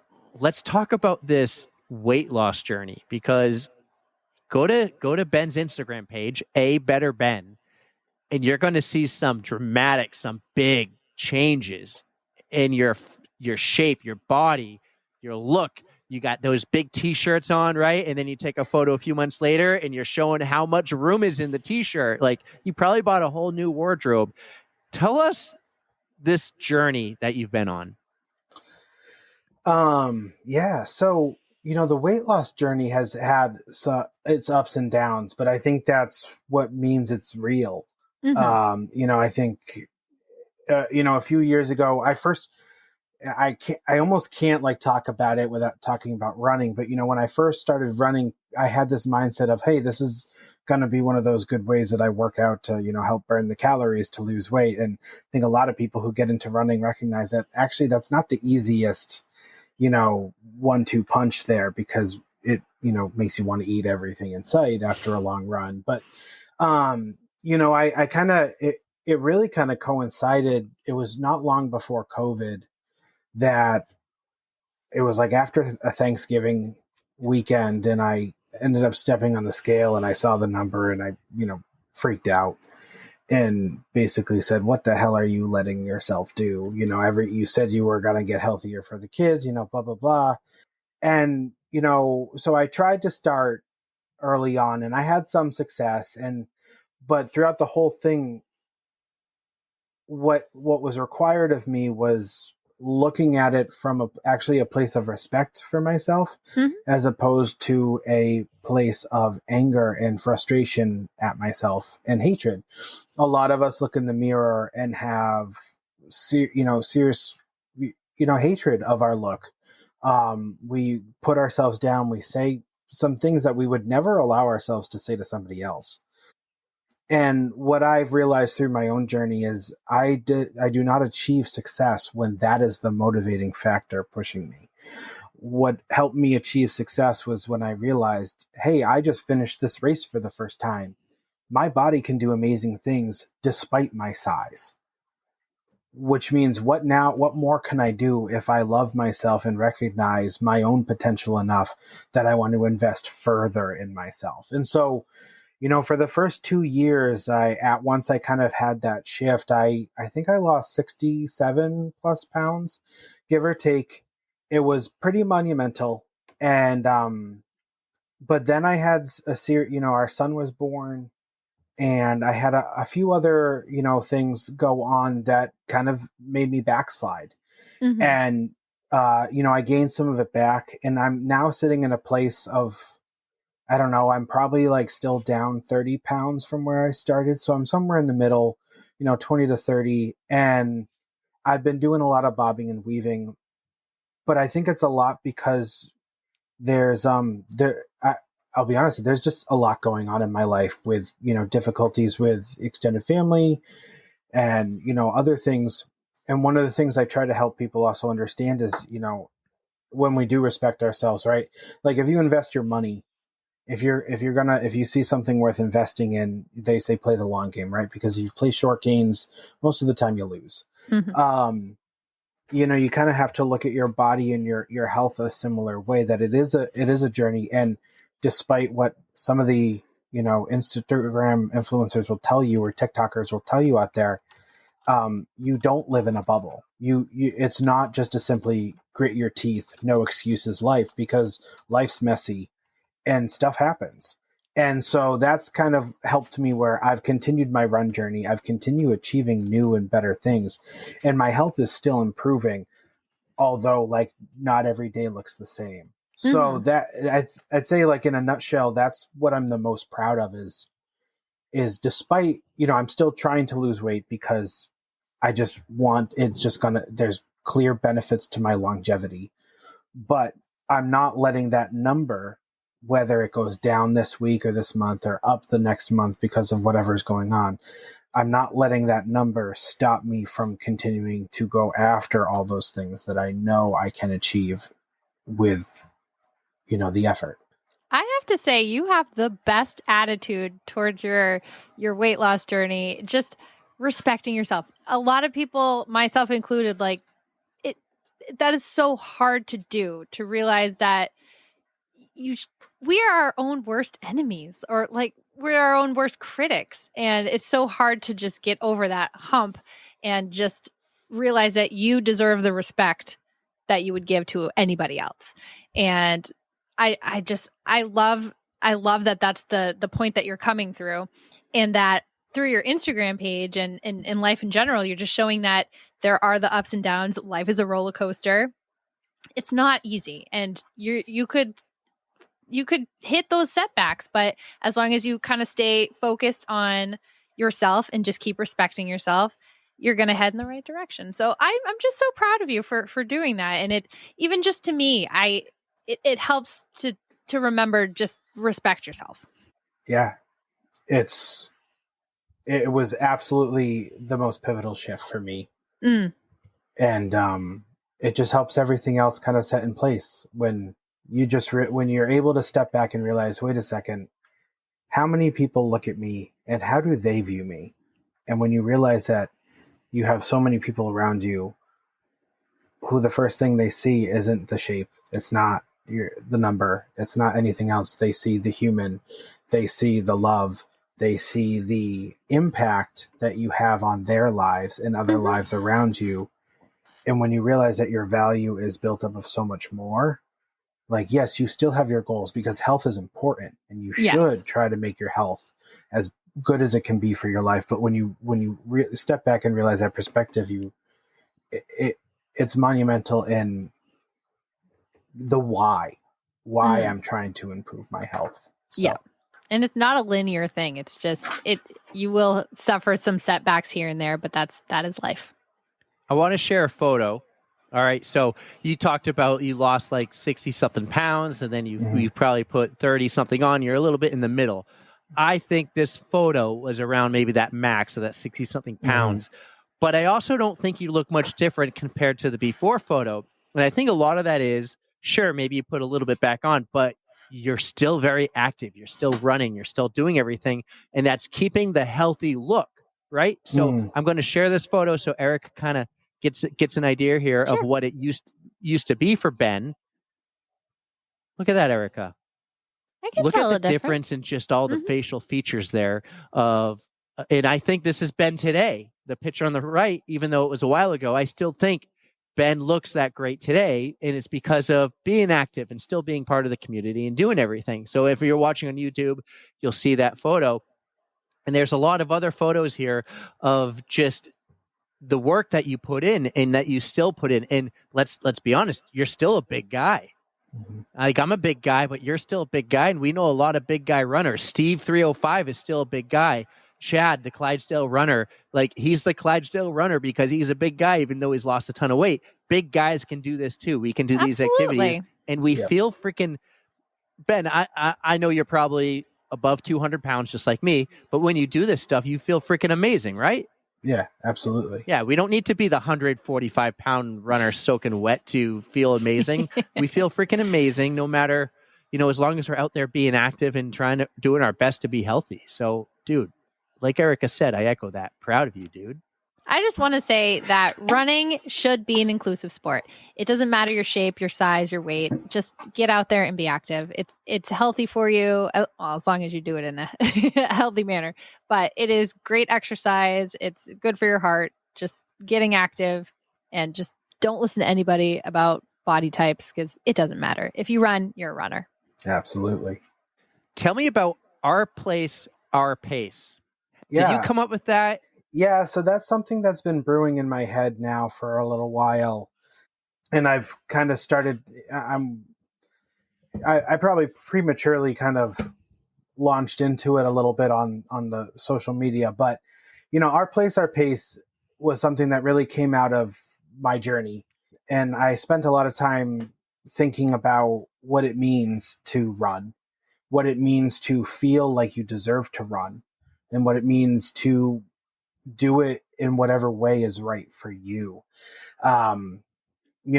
Last year I had the chance to do the Boston medley for the first time. So I did the 5, the 10, and then the half marathon. And I never thought a half marathon would be anywhere close to, in the realm of possibility. And, the feeling at the end of that, as we were just saying, was one of the most, probably is the coolest feeling, the coolest athletic feeling that I have ever had. But, but you just kind of noted, if you run, you're a runner. And unfortunately, the voices we don't always want to hear are some of the loudest voices around us. And when you look on the internet, and when I have a really horrible habit of reading comments, and I shouldn't, but I do. And it's, people like just take, for example, all the chatter around the Boston Marathon cutoff times. And it brings out the best in some people, and it brings out the absolute worst in other people. And and it made me step back and think, well, what the hell are we doing, and why are we doing this? And so Our Place, Our Pace it really means that where you run, the place that you do it, you deserve to be in that place. So if you step up to the starting line of the Boston Marathon, you don't have to explain yourself as to why you're there, regardless if you're big or your race or your, whatever qualifier people like to put onto people. You don't have to explain yourself, because that place is where you deserve to be in that moment. And then the Our Pace kind of continues that on where it is, and you can do it in the way that's right for you. I still very often interval run. A lot of, whether it's I run walk most of my races because that's how I'm the most efficient. Some people would say that that's not real running. I would tell them to screw off. Say it louder for the people in the back. And so that's what our place, our pace is. And what I'm hoping to build it into is, I think the vision is at some point to be something that goes along with a series of events or a series of, activities that allows people to feel welcome in whatever way they are, in whatever place they are, to step into movement and feel like they belong to be there. I have a friend who I was talking to who said they were thinking of getting a gym membership, but they don't have a clue what to do the moment they step into a gym, because it feels so weird. And that's another example of, it doesn't matter, you belong in that place just as much as someone who goes every single day. And so that's really the thought behind our place, our paces, helping people, whether it's running or walking or biking or whatever movement it is, but, forget the qualifiers. Just show up however you want to show up, and wherever you show up, if you don't, you deserve to be there. But if you don't feel like it, I will do my best to make sure that you deserve to be there. Somebody Please did do. take raining tacos and we allowed it. Okay. It's raining tacos. Oh my gosh. Jamie, this is super cool. I think if time allows, if we can chat a little while longer, I would love to talk a little bit about your TV career, because 26 years behind the camera for WMUR and doing sports, you've got to do some really cool things. Like I said, Super Bowls, World Series, Stanley Cup Final, a lot of NASCAR races.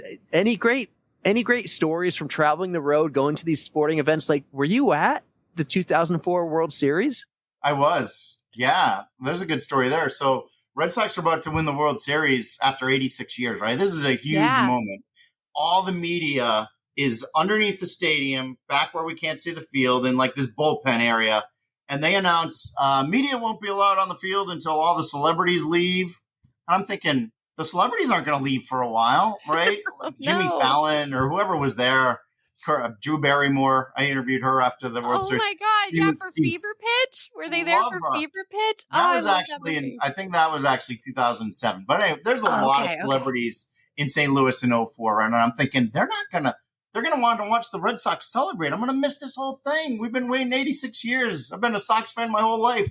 Yeah. So this other reporter, Patrick from Rhode Island, and we take our cameraman and we just let's find a better way. So we start walking around the bowels of the stadium. We go out and we end up down behind right field. And all of a sudden we see 200 guys and women in SWAT uniforms, and they are looking serious, right? And they're by the garage doors where the tractors and the maintenance equipment goes out onto the field. And we're like, the second the World Series ends, those SWAT guys are running out, and they're going to be looking for one thing: fans running out of the stands and trying to get on the field. They're not going to pay attention to us. So the World Series end, Keith Folk underhands the ball to first base. Sox win. Phew, there go the garage doors. There go the SWAT guys. And there goes me, Patrick, and our two cameramen right on the tails of the SWAT guy. We sprint to home plate. I got there faster than some of the players. And I had this overwhelming feeling of oh my God, we shouldn't be here.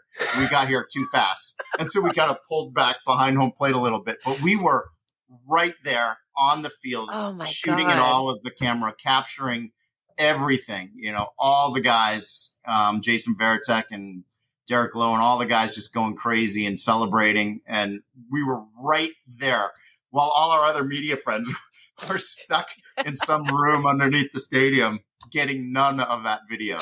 Sometimes it pays to break the rules, right? I know. This was absolutely one of those gray cases. area. Yeah.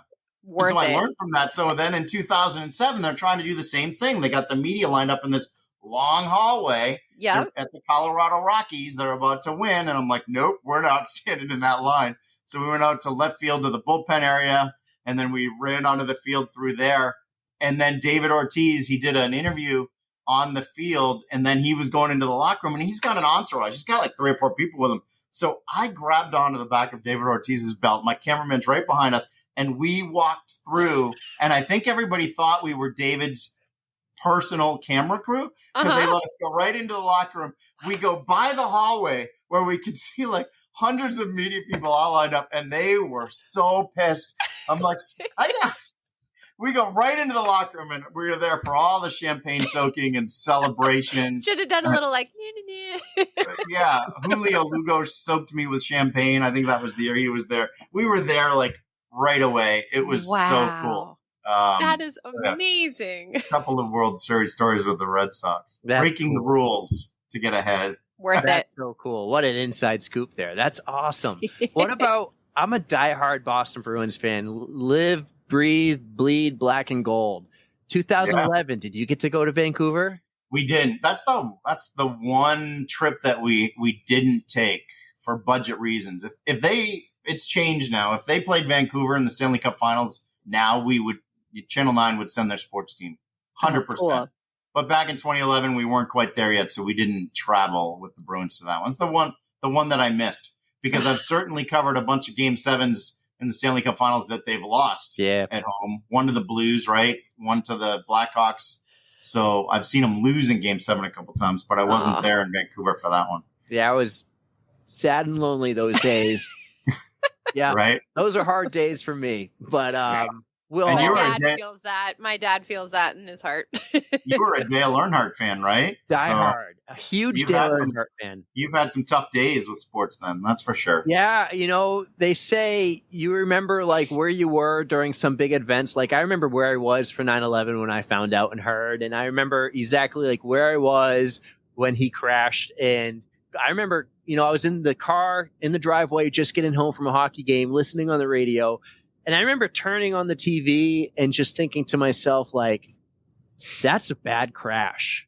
Because he's been in some really wicked bad crashes. We're talking flames, the car upside down, rolling and everything. And that one just looked like an easy crash, right? Like, he's going to get out of the car. But I was like, no, that's a hard hit. That's the kind of hit that hurts you. Or if you remember, the year before, New Hampshire Motor Speedway had 2 deaths. And it was the same kind of crash. Uh-oh. Yeah. I was working that day. The Dale Earnhardt died on the last lap, the last turn of the last lap. And that was about 6:15 p.m. And my sports was just coming on. I quickly cut the highlight and we got it on TV. And we were saying, this does not look good. We had an hour-long newscast. And then I got off the set. I went back in the newsroom and reports started coming in. I think USA Today was the first one to announce that Dale Earnhardt passed. And we're like, we have to go with this if we get 2 more. We wanted 3 reputable news sources to confirm it before we went on the air. Mm-hmm. And it happened pretty fast. And so it's 6:50. This was really before the internet was too widespread. No social media on phones, right? So the way people found out a lot of this news was still through TV news. And I went on the air at 6:50 p.m. and I remember like shaking a little bit. I was in the newsroom just on a camera, on a stool that we have there, because I knew I was telling the entire state of New Hampshire and a whole bunch of diehard fans like you, Eric, that the Intimidator had just died in that crash. And I remember, I can remember like it was 5 minutes ago, the weight of feeling that and telling people that he had just died in that crash. It's a little bit different now. Like you would know on X or Twitter or Instagram, you would know long before probably we got it out on TV, right? But back then, that's how people really found out a lot of stuff. And so I broke that news. That was a signature moment in my career. Not a great one, but one that I'll remember. That's for sure. He was tough too. You talk about good runners. He hated doing interviews after practice, like Saturday practice. They call it happy hour. That would end, right? The guy was a genius at somehow getting out of his car in the garage, making it across the garage area where all the media was waiting for him and back to his hauler where, he could take refuge away from us. He was so good at eluding us. I don't know how he did it. Like I would always try to follow him. I wouldn't take my eyes off him from the second he pulled into the garage, and he would elude us all the time. He had to be the fastest runner. That's so and cool, he knew all the back ways and ways to elude the media and get out of there without doing an interview. That's so I was going to ask, my next question was going to be like, someone you've interviewed before that gave you that like moment, like I can't believe I'm interviewing this person, but now you steered me. So you've actually met Dale Earnhardt and you've interviewed him. Like, what was that like? That must have been like, that would be the big one for me, being a diehard Earnhardt fan growing up as a kid. that combined with the fact that I was so young, right? So he was much older and just an absolute legend. So I did interview him, 3-4 times in New Hampshire Motor Speedway. I interviewed him in Charlotte a couple times. And every time I was very aware, like, this is not your normal interview. This is something special.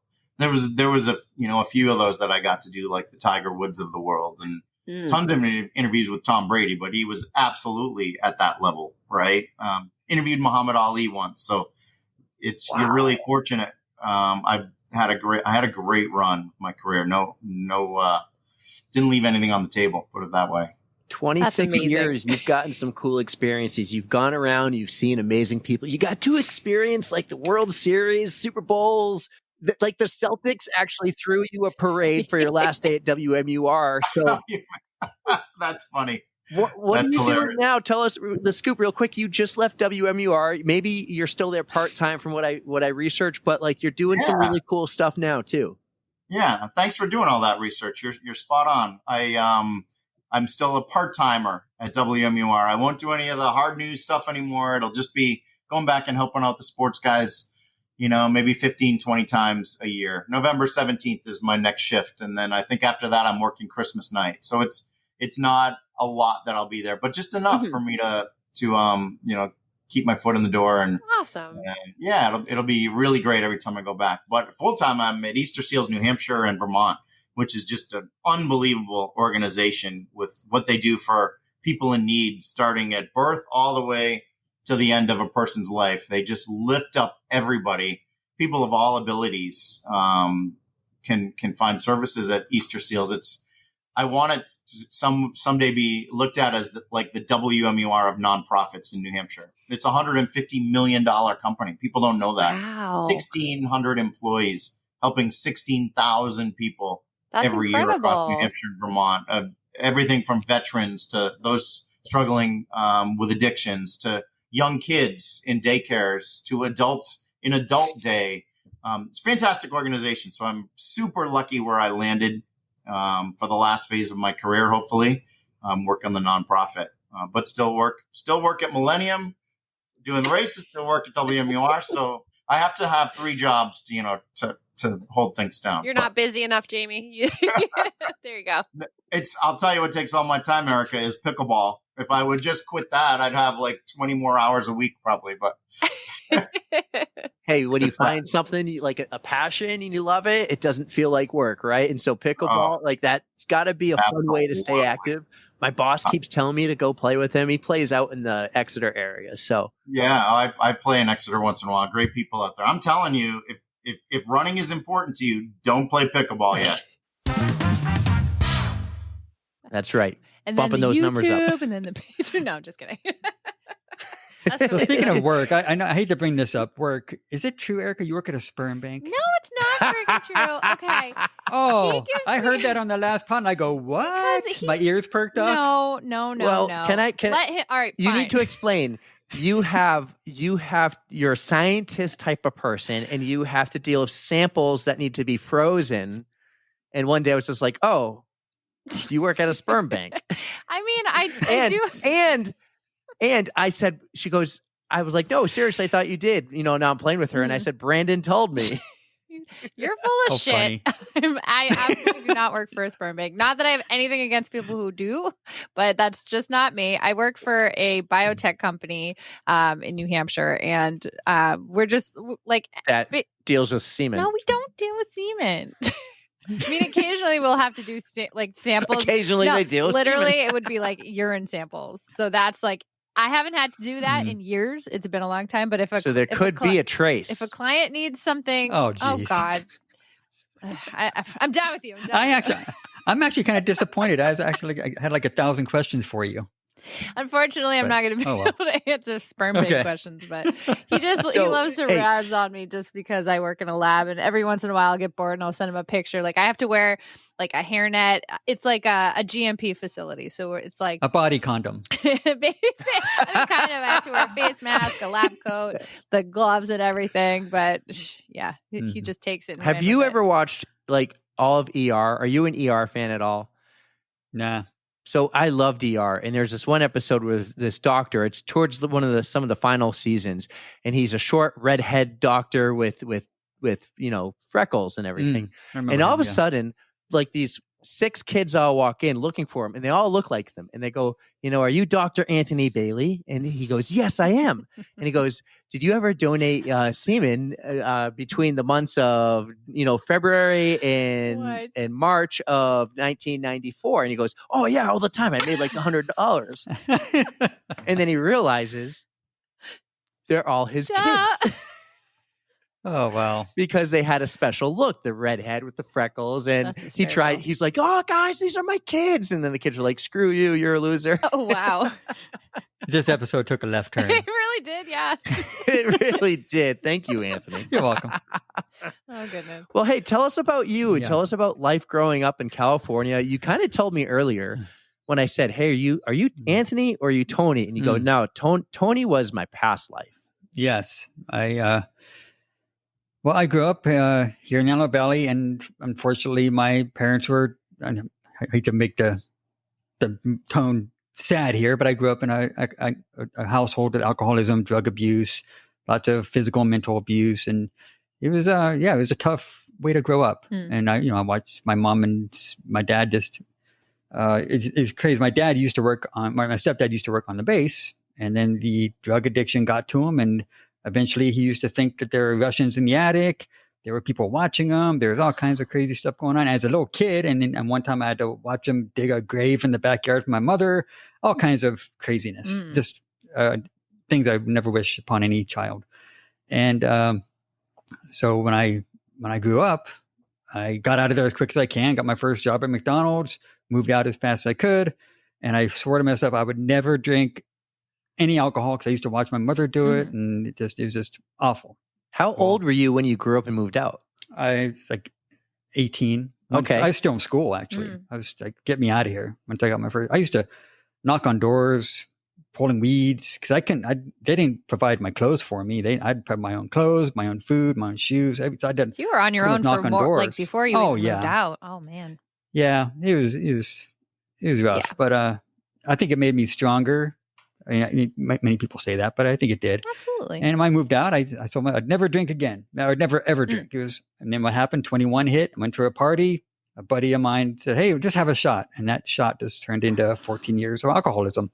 Wow. And next thing I knew, I'm 35 and I wake up and I go, shit, I haven't done a damn thing with my life. I mean, I had a job and I had my own apartment and a car, more than I thought I'd ever have growing up.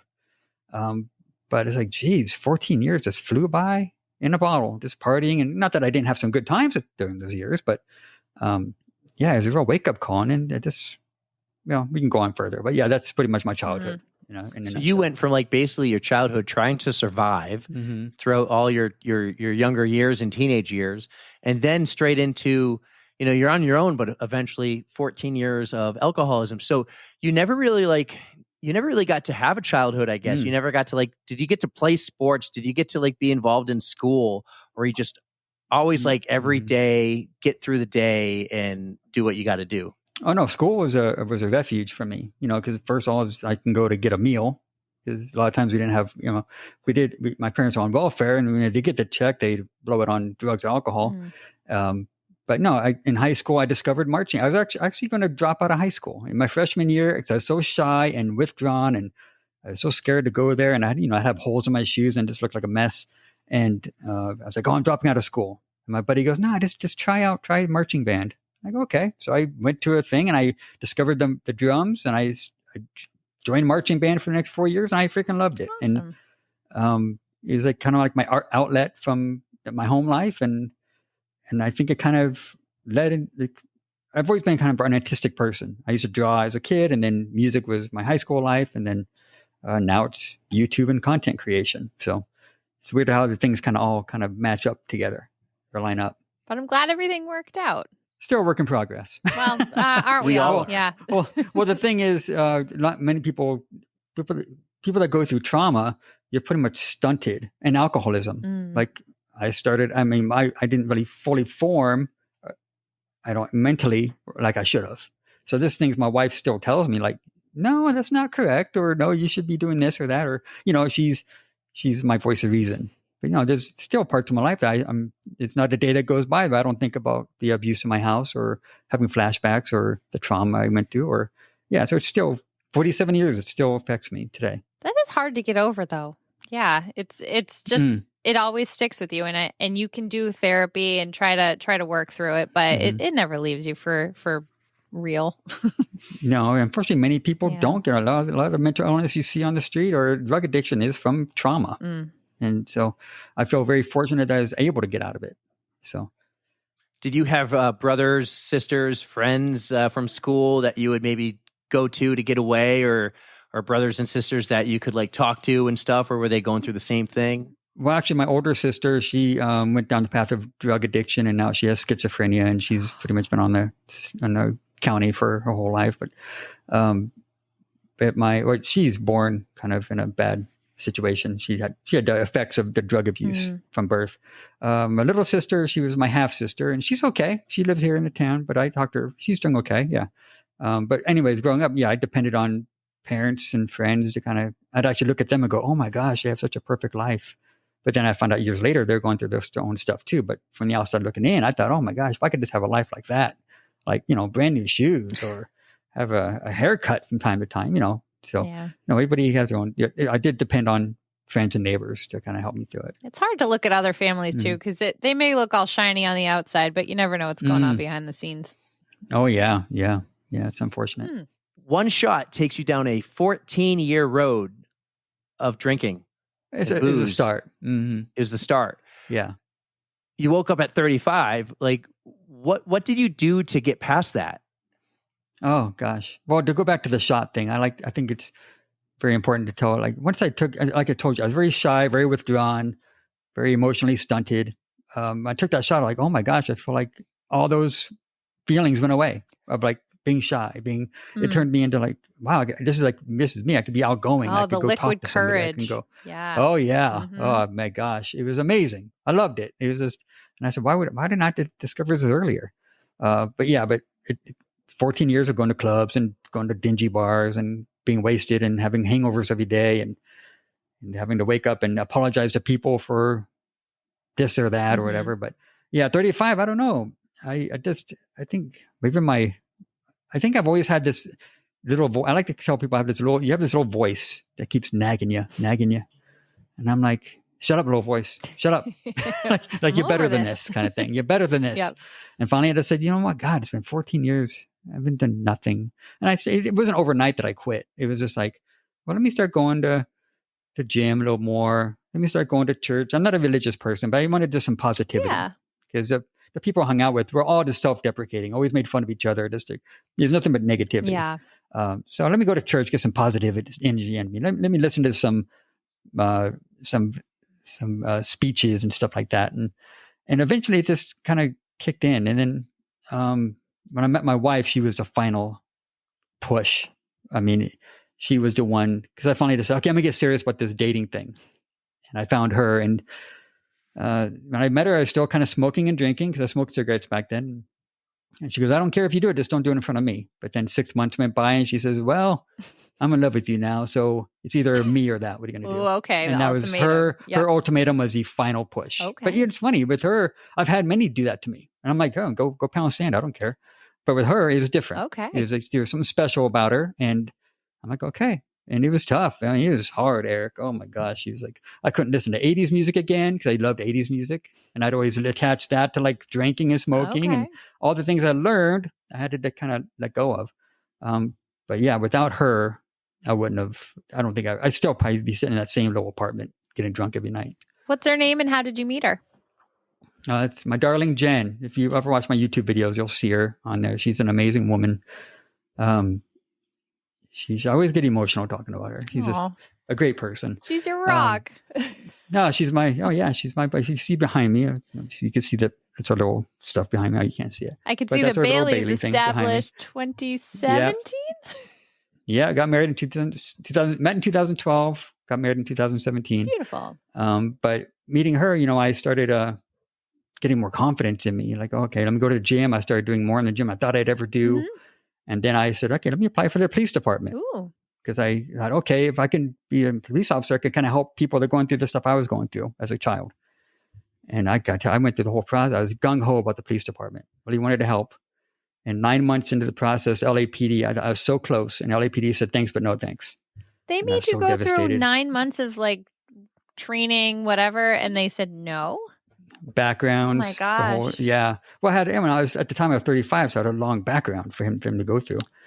But I used to go to this thing on the Saturdays called CAPS, which is like a training academy for people going to the police department.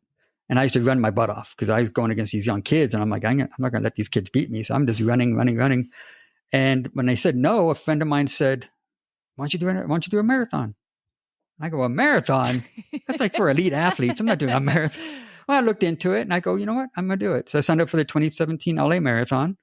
And my whole goal was just to run the whole thing. And that's what I did. And I felt like when I crossed that finish line, I'm like, if I can do this, oh my gosh, I could do anything. And that was the start of my marathon journey. I remember about 5 minutes later, a friend of mine said, would you ever do it again? I said, hell no. It was awful, painful, worst thing ever. But then 2 weeks later, the pain wore off and I'm like, okay. And now it's this Sunday, I'll be doing my 12th marathon. Good for you. And I was talking about cheeseburgers and beer, and I think pizza towards the end. I was like, wouldn't it be great if we had like a cheeseburger handed to us and like we could eat this while we're running? And he's like, Sam, I'm going to throw up if you talk about burgers anymore. And I'm like, noted. Okay. All right. So we kept running, but I was so hungry at the end of that. If you and I ever run together, talk about food all you want, because I'll talk about the grilled cheeses and like pounded soda, like whatever keeps you going. Yes, that's why I want to get to ultra running, because they're all about like drinking Coke, and I'm like, the snacks. Yeah, we do it for the snacks. Mm-hmm. Yeah.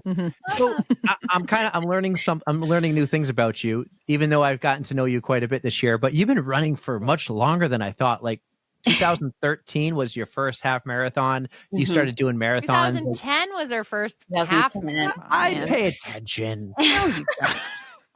But yeah, this has been really, you've been involved in this running community for a long time. Running's been a part of your life, you said, since your dad was taking you to gymnastics practice. So yes, what do you see in the community? What's some of your favorite things in the running community? Yeah, I always love how positive everyone is, and so very helpful. I think that's one of the things that is so interesting about the dynamic of different people and different personalities. I think one of the things that's super common about the running community is everyone is always ready to help you, like shirt off your back, help you with, any advice, any like, hey, when are you planning this run? Let's run together. Like those types of things I think are, it's not something that is super common in other sports. Like this is something that people come together and they're always very passionate, very positive. I agree. So, right. You're one of those people. Oh, yes. Oh, yeah. You are one of those people.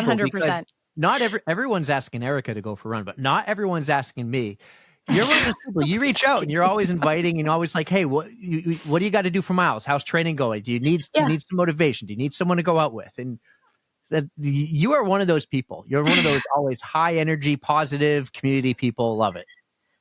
Thanks, Eric. Yeah, I think it's all about building connection and networking. I think there's always, there's always people that are looking for some type of connection. And when you can find that through running, sometimes you can find other stuff through that connection of running. So I've met so many interesting people just being like, hey, want to go for a run? Like, can we just gab for like an hour or something like that just through running? And you just get to chat. Yeah. Let's go back to our first hill run this year. What did we do the whole time? We talked the whole entire time while breathing extremely heavy, like going up the hill. Perfect, because it passes the time. It gets your mind off of how much it might suck at like in the moment. Yeah. And you also like there are no topics that are off the table when you're running. Like anything goes, and that's kind of more fun, Yeah. Well, I have to say, Eric talked a lot for our first one. I was learning a lot about Eric. It was great. I was like, I literally, like, I would just add in a couple of things to like keep him going on the conversation. But he was like literally cruising. He was breathing heavy, but he was cruising up this giant mountain. It was Pack, right? Did we run Pack together? Pack was the first. Or did we do Uncanunic? Oh, I forget. But yeah. Oh, I don't remember which one was. Or yeah, did you do Kearsarge at one point too, or was that on your list? Okay, we did. God, it was so much fun because I wasn't by myself. Like this, I've mentioned a few times. This sport in the community is amazing, but sometimes it can be really lonely. Yeah, and it was just a blast to be going up that hill with someone. And she was so excited. I would let her sprint to the top. And she gets to the top one time and she turns around and yells, "This is so fun!" And I'm like, "Yes, it is. Yes, it is." It was a blast. I love, like, if I could, training for a marathon's hard right now because like I've said in the past, you know, everyone's on different training plans and they don't line up and you have a different workout than the other person. So it can get lonely. It's so much more fun when you run with a group. That's how we started this, Erica, when we ran with the Breakfast Club group. And when we're running with friends in a community, like I would rather just do group runs all the time and just go out there and say I did 41 half marathons and 12 marathons like Sammy here and just have little goals. I don't need to be BQing because I'm not BQing. We'll get to BQing soon. But that's what I love about the community. Tara Watt got me to do 6 a.m. runs every Wednesday throughout the entire summer. I kept going because of the people. That's why I went. I would not get up at 6 a.m. to run by myself. No. Sorry, not doing it. It's hard to do that. The people, it's an extra motivating factor for sure. Yeah. And especially if you really enjoy that person's company, like it just makes it so much easier. Like you said, something to look forward to. Yeah. I feel like it truly means a lot when you can just bond with someone through an experience. And I mean, even though I've done X amount of races, I still feel like I'm not an expert in this. Like, I feel like there's so much to learn from everyone that I'm running with that experiences things differently and they could share with me their own experience. So I can start rethinking how I'm running, you know, rethinking how I'm experiencing something from their point of view. So I love that. And you're totally right. Like everybody does have a different take on the sport and it just all comes together and absolutely. Absolutely. So, Sammy, I tried to do some digging. I tried some. Of course you did. I tried to get some dirt. When we had your friend Jen on. Dirt. There's got to be zero dirt. I see no dirt. Yeah. When we had your friend Jen on, I asked you for dirt on Jen. And you're like, Jen has no dirt. There's nothing. Jen's amazing. And I'm like, well, I just need like the inside scoop. Give me some fun things. And you did something awesome. You're like, she's very into Reiki and she's a Reiki instructor. I asked Jen the same question and she's like, nope, no dirt on Sammy, but I'll tell you this. She goes, you are one of the hardest working people she knows on your goals. And I think you have some really big goals. Tell us about some of the goals you have running. We can go anywhere here. We can go, I'm thinking 6-star goals. You had the whole BQ goal. I want to hear about that because I want to hear that journey that you took to get the BQ. Tell us some of your running goals, the ones you've accomplished and the ones you have coming up. Yeah, no, I mean, I feel like my goals are always evolving. It's always evolving with where I'm at in my life, I feel like. So right now, my biggest goals is to now run all of the international majors. Now that I've done all of the domestic ones, I'm ready to go internationally. So Jen and her boyfriend Eddie and I did the group lottery for Berlin. Ooh. So which is that part's so interesting to me. So you sign up as a group, and then if one of you actually gets in, you all get in, which is really very cool. Yeah. So hoping next year that we can get into Berlin and, check off another, marathon major. And I've been kind of toying with some of my goals around like running faster. So, I've tried to hit some goals around running a 3:10. My fastest marathon's a 3:14. And I've been kind of playing around with I'm not worthy. I say this almost to everyone. I feel like everyone's a runner, but sometimes I don't feel like I'm a runner. Like I feel like my passion has always been in strength training. So for me, running seems like something I always have to work harder at. Like there's something about there's some people that are like natural born runners and like literally can like run their paces and do really, really well. But I think for some reason for me, like I always have to work 10 times harder to get to that next, segment. So I definitely feel like for me, consistency is huge. Otherwise I'll lose it fast type thing.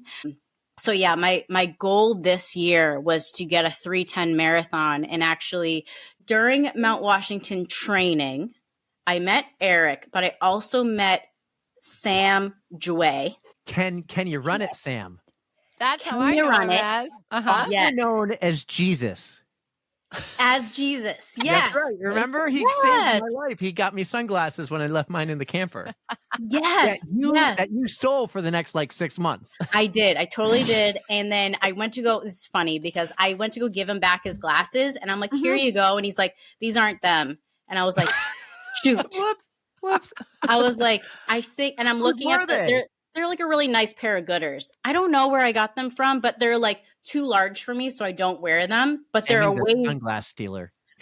I'm sorry. I'm gonna say that right now. I'm sorry if I stole your sunglasses.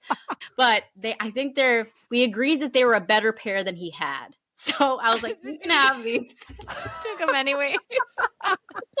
Sam, if you're for a listening, pair. can you run it, Sam? I gave her those sunglasses back that day. And she goes, I'll see him in 2 days. I'll give them to her. Nope. So sorry. I can't believe I did that. So anyways, apologize, besides Sam. meeting me, you got to meet cooler, faster people, and Sam was one of them.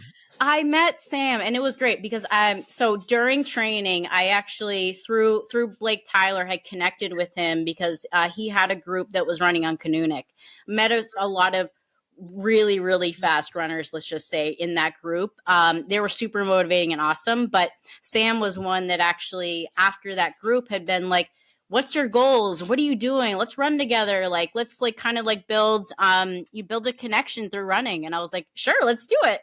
And when I told him my goal was to run 3:10 for my marathon this year, he was like, ooh, I want to help you do it. Let's get there. Let's do it.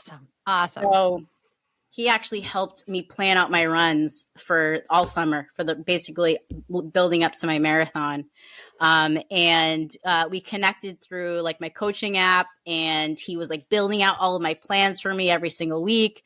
And it was awesome. It was really, really great. I ended up running a race a couple weeks before that I ended up getting injured at. So I couldn't hit my 3:10 goal, but totally fine. It was totally fine because I still had an amazing experience at my marathon. It was fantastic. Which marathon did you run? I ran the Clarence DeMar Marathon in Keene. Yes. And that race is amazing. Honestly. You got to run with KJ. Yeah. I ran with KJ. Yeah, that was awesome. Can we break the news, Erica? Can we break the news live on the pod? Can this be it? I think it's time.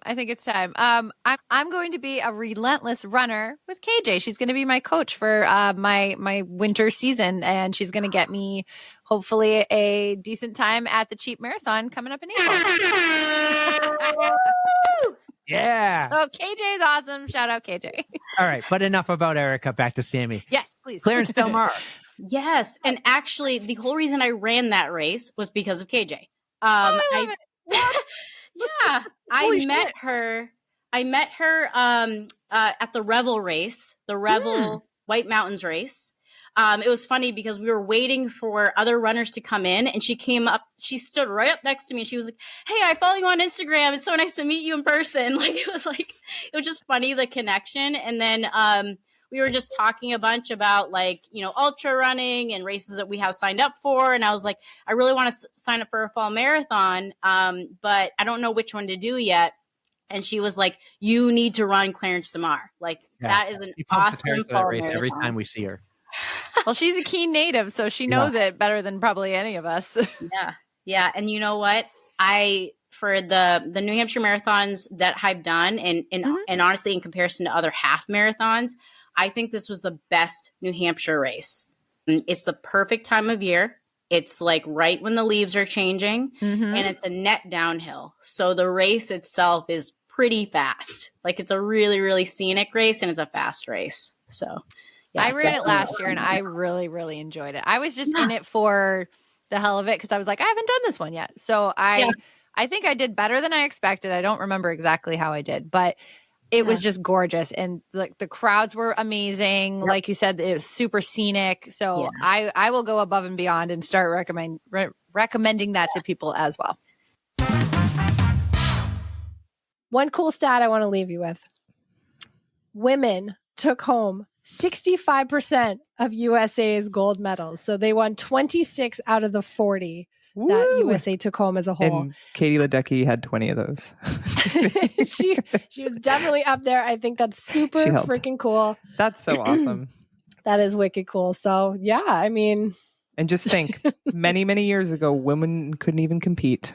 Look at us now. I know. And now they're working on at least getting the gender parity closer, like more equal. Right. This year they had, I don't know the exact stats, but I know it was closer to being equal as like regarding like men's sports and women's sports. Men versus. So that's kind of like Title IX in college. There we go. So right. I love that. Yeah, huge fan. 5 stars. I'm giving it 5 stars. I loved it. Yep. So I'm going to try my hardest to pay attention to the Paralympics. They'll start in 2 weeks on the 28th. And I mean, they are going to be as awesome as, sorry, I'm seeing all these tabs like open up and I don't know what's going on. Newt has opened Riverside and other tabs. Yeah. He's creeping on us. I think he is. So anyways. He's got FOMO. I am really thinking, yeah, he does. So I'm totally going to be watching some of the other stuff, but I think really I have to watch Sprint on Netflix and I'll check out that Simone Biles.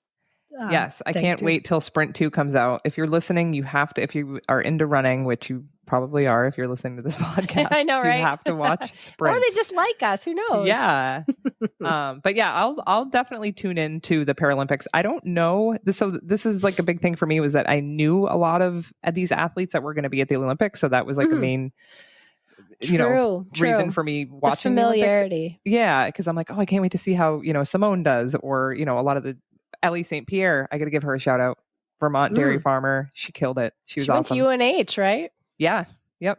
That's cool. But like, I love her so much. She's so great. Her story's awesome. But I don't know. The only Paralympic athlete I can think of is Tara's husband. Yeah, Hunter Woodhall. Yeah, so I'll basically he's the only one I know too now. Yeah, and the only reason why I know him is because of his wife.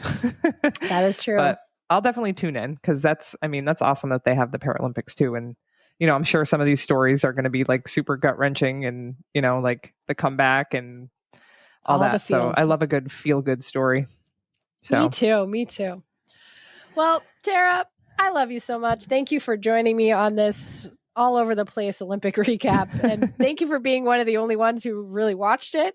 I mean, I know that we have been sending the memes along and those are plentiful and hilarious and awesome, but it just doesn't capture the true spirit of the Olympics like we watched on TV. So. Yes. No, I'm so glad. I had like a handful of friends that were really into it, and there was like text messages and going back and forth. So it was nice to have somebody that could relate, because it's like, did you see this? And it's like people are like, oh, I'm not watching that. But the people that did, I appreciate that. And it was great. And this was awesome. I loved the recap. I feel like it's giving me a little bit of a high because I've been on the low the last couple of days because the Olympics are over and I'm so sad. It is like, what do I watch instead? But now I've got my imagine replacement. What the athletes are feeling. Oh my God. And they have to wait train a solid... for 4 years. They get like, some of them only get 15 seconds to do their event, and then they got to train for another 4 years. So well, hopefully world championships will pop up and they'll have the next Olympic trials to look forward to. And I just hope everybody stays healthy and keeps working their asses off and gets to where they want to be. Yes. Very proud of our country. We represented well. We did great. Yes, we did. For the few that were there and didn't do as well as they wanted to, they should still hold their heads high because they are Olympians and they made it there, that is the coolest thing. You can still consider yourself an Olympian. Yeah, you don't need a medal. You made it to the Olympics. You're an Olympian, and there's not that many people that can say that. It's like us running marathons. Definitely. I'm not an ultra apparently yet, I'm but soft. I'm soft Erica now. Eric's fucking with stuff. Oh boy. He's always watching. Okay. Yep. So we're going to wrap it up. Yeah. Like Eric said when he popped into the studio earlier, make sure to follow us on all the platforms. We've got Instagram. We've got the wonderful TikTok that's run by Pterodactyl over here. It's doing amazing. We've got YouTube that Eric's been really good about adding the new episodes to. Like our Andy Glaze episode just dropped, and we have Jay Paganelli from last week from Anchor Down. So we've got some awesome stuff for you guys to check out. You can also join our Patreon if you feel like supporting us, because we love you so much. And hopefully you love us just as much. And what am I missing? I don't forget to give us a review. Yes, we love the reviews. I love how you live, how I said us. Yes. Hey, you're part of the family. You definitely are. You can't get rid of me now. Yep.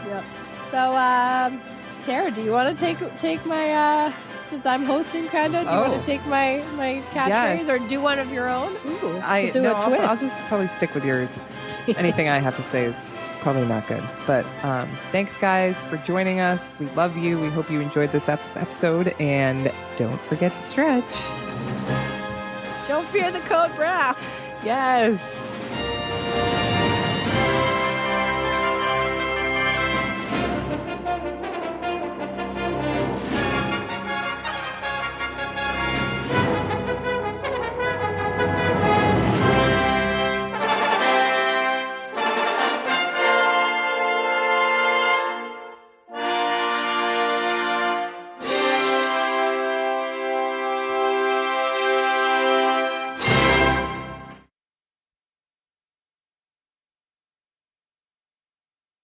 Do you like my old school radio voice? Oh, wow. Maybe when I do talk. Oh, it sounds much better when I talk closer. That's the trick. You could be a okay, phone so I'm really operator, close if right you know now. What I mean.